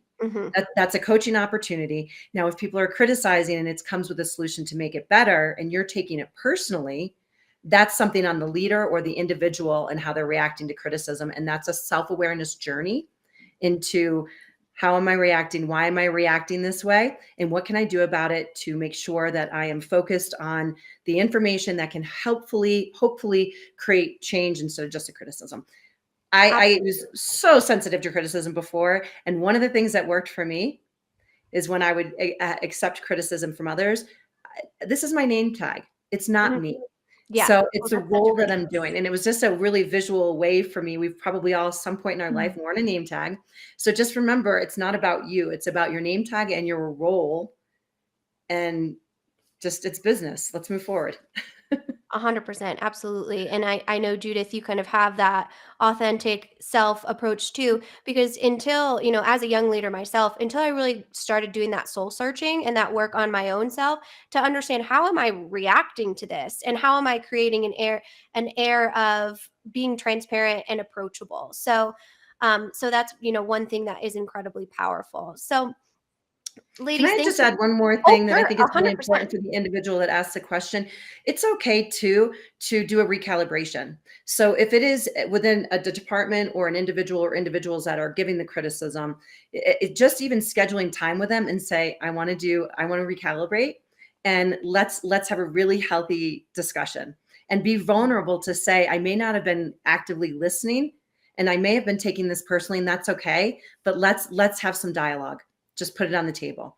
I And love I that. think people would really, really respond. Just recalibrate. So thanks, Kyler. Yeah, 100%. And I think that also shows the vulnerability there, and which we all know is the glue to trust, to creating that trust of, saying I might not have responded in the best way, and showcasing that you're not perfect either, and that relationship is important enough to you to do that recalibration. So excellent advice. As we close out, I want to give both of you an opportunity to kind of put a capstone on this conversation and tell us, what is your superpower when it comes to the power of perception? Ooh, okay. I know. We'll go to you first, Judith. All right. So this is a very interesting question, right? So you led me to the right point, which is after a lot of soul searching and understanding myself, especially as a young leader. So I believe authenticity and embracing vulnerability has been my guiding light at this point in time. It has helped me understand myself, serve others better, and it also helped my clients in the journey as well. So I believe in Beautiful. that. Lovely. Thank you for that. What about you, Erin? That was a great answer, Judith. I love that. And you really do. You bring my blood pressure down. Oh, I know. So thank you. They're going to call you every day in the morning. I know. I'm going to fire my chief happiness officer, the golden retriever, and just call you when I need that dopamine rush and the blood pressure down. So what my superpower is, I believe, is the awareness of nonverbal and how it impacts the way people communicate, and really listening on two tracks. People might be saying something, but you can watch them. Even if you are in front of 1,000 people, if you're watching the nonverbals, their facial expressions, the way they're using their bodies, are they leaning forward? Are they leaning back? It can really help you understand when people aren't verbally speaking up. It can help you understand where people are. And it's, Judith, I'm going to use that conscious pause to check in. So if I'm in front of 1,000 people and I see I'm saying something and there's a, you know what, I'm going to pause here because I just saw, you just have, and you have to be vulnerable and open. So I think that's my superpower, is understanding we all talk on more than one track. For sure. And I'll share mine, which is the gift of imperfection and the amount of learnings that we can have from that, not only personally for ourselves as a leader, and then as a project as well. Sometimes those blessings of imperfection are how we actually mine the best nuggets of strategies. All right. Thank you, Judith and Erin. Great conversation. And Kyler, that was a nice, interesting topic and a great conversation with two experts that I enjoyed hearing from. So thank you for leading that conversation. What were some of your thoughts and takeaways from that conversation? Yeah, absolutely. So I think this episode in general covered so many nuances around digital transformation that really have the power to decide the success and optimization of your project. So one thing I wanted to kind of leave the audience with was our 2024 Digital Enterprise Operations Report, which not only includes our top 10 list that you referenced with Sam earlier in the episode, but everything from our implementation strategies to organizational change management to communication plans, all of those different assets within this 50+ page playbook. So this really kind of is our thesis, if you will, of digital transformation. And I think it's helpful to wrap together these two conversations around technical systems and overall understanding of how important company culture is in your digital strategies. So I'll pop that QR code up here. You can get it on our website, scan our code, or if you're listening on our audio formats, it's in the description notes within this episode. So that's kind of a follow-up to kind of tying together all of these really important conversations. Yeah, absolutely. Yeah, we covered a lot of stuff here today, and that's a good takeaway, is that 2024 Digital Enterprise Operations Report. So be sure to check that out. It's a free download on our website, so you can check it out on that QR code, or you can also go to the description field of this podcast for that, as well as other resources that we've included links to. And we do that every episode, by the way. You can find these links on every episode we publish, just to give you resources and things to point you in the right direction as you continue down your digital transformation journey.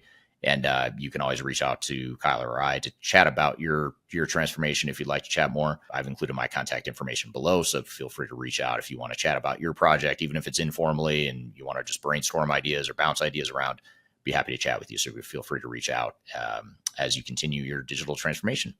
So all that being said, thank you, Kyler, for another great episode. Thank you to the audience for the great questions. Thank you to our guests, Sam Gupta, Judith O'Callaghan, and Erin Robison.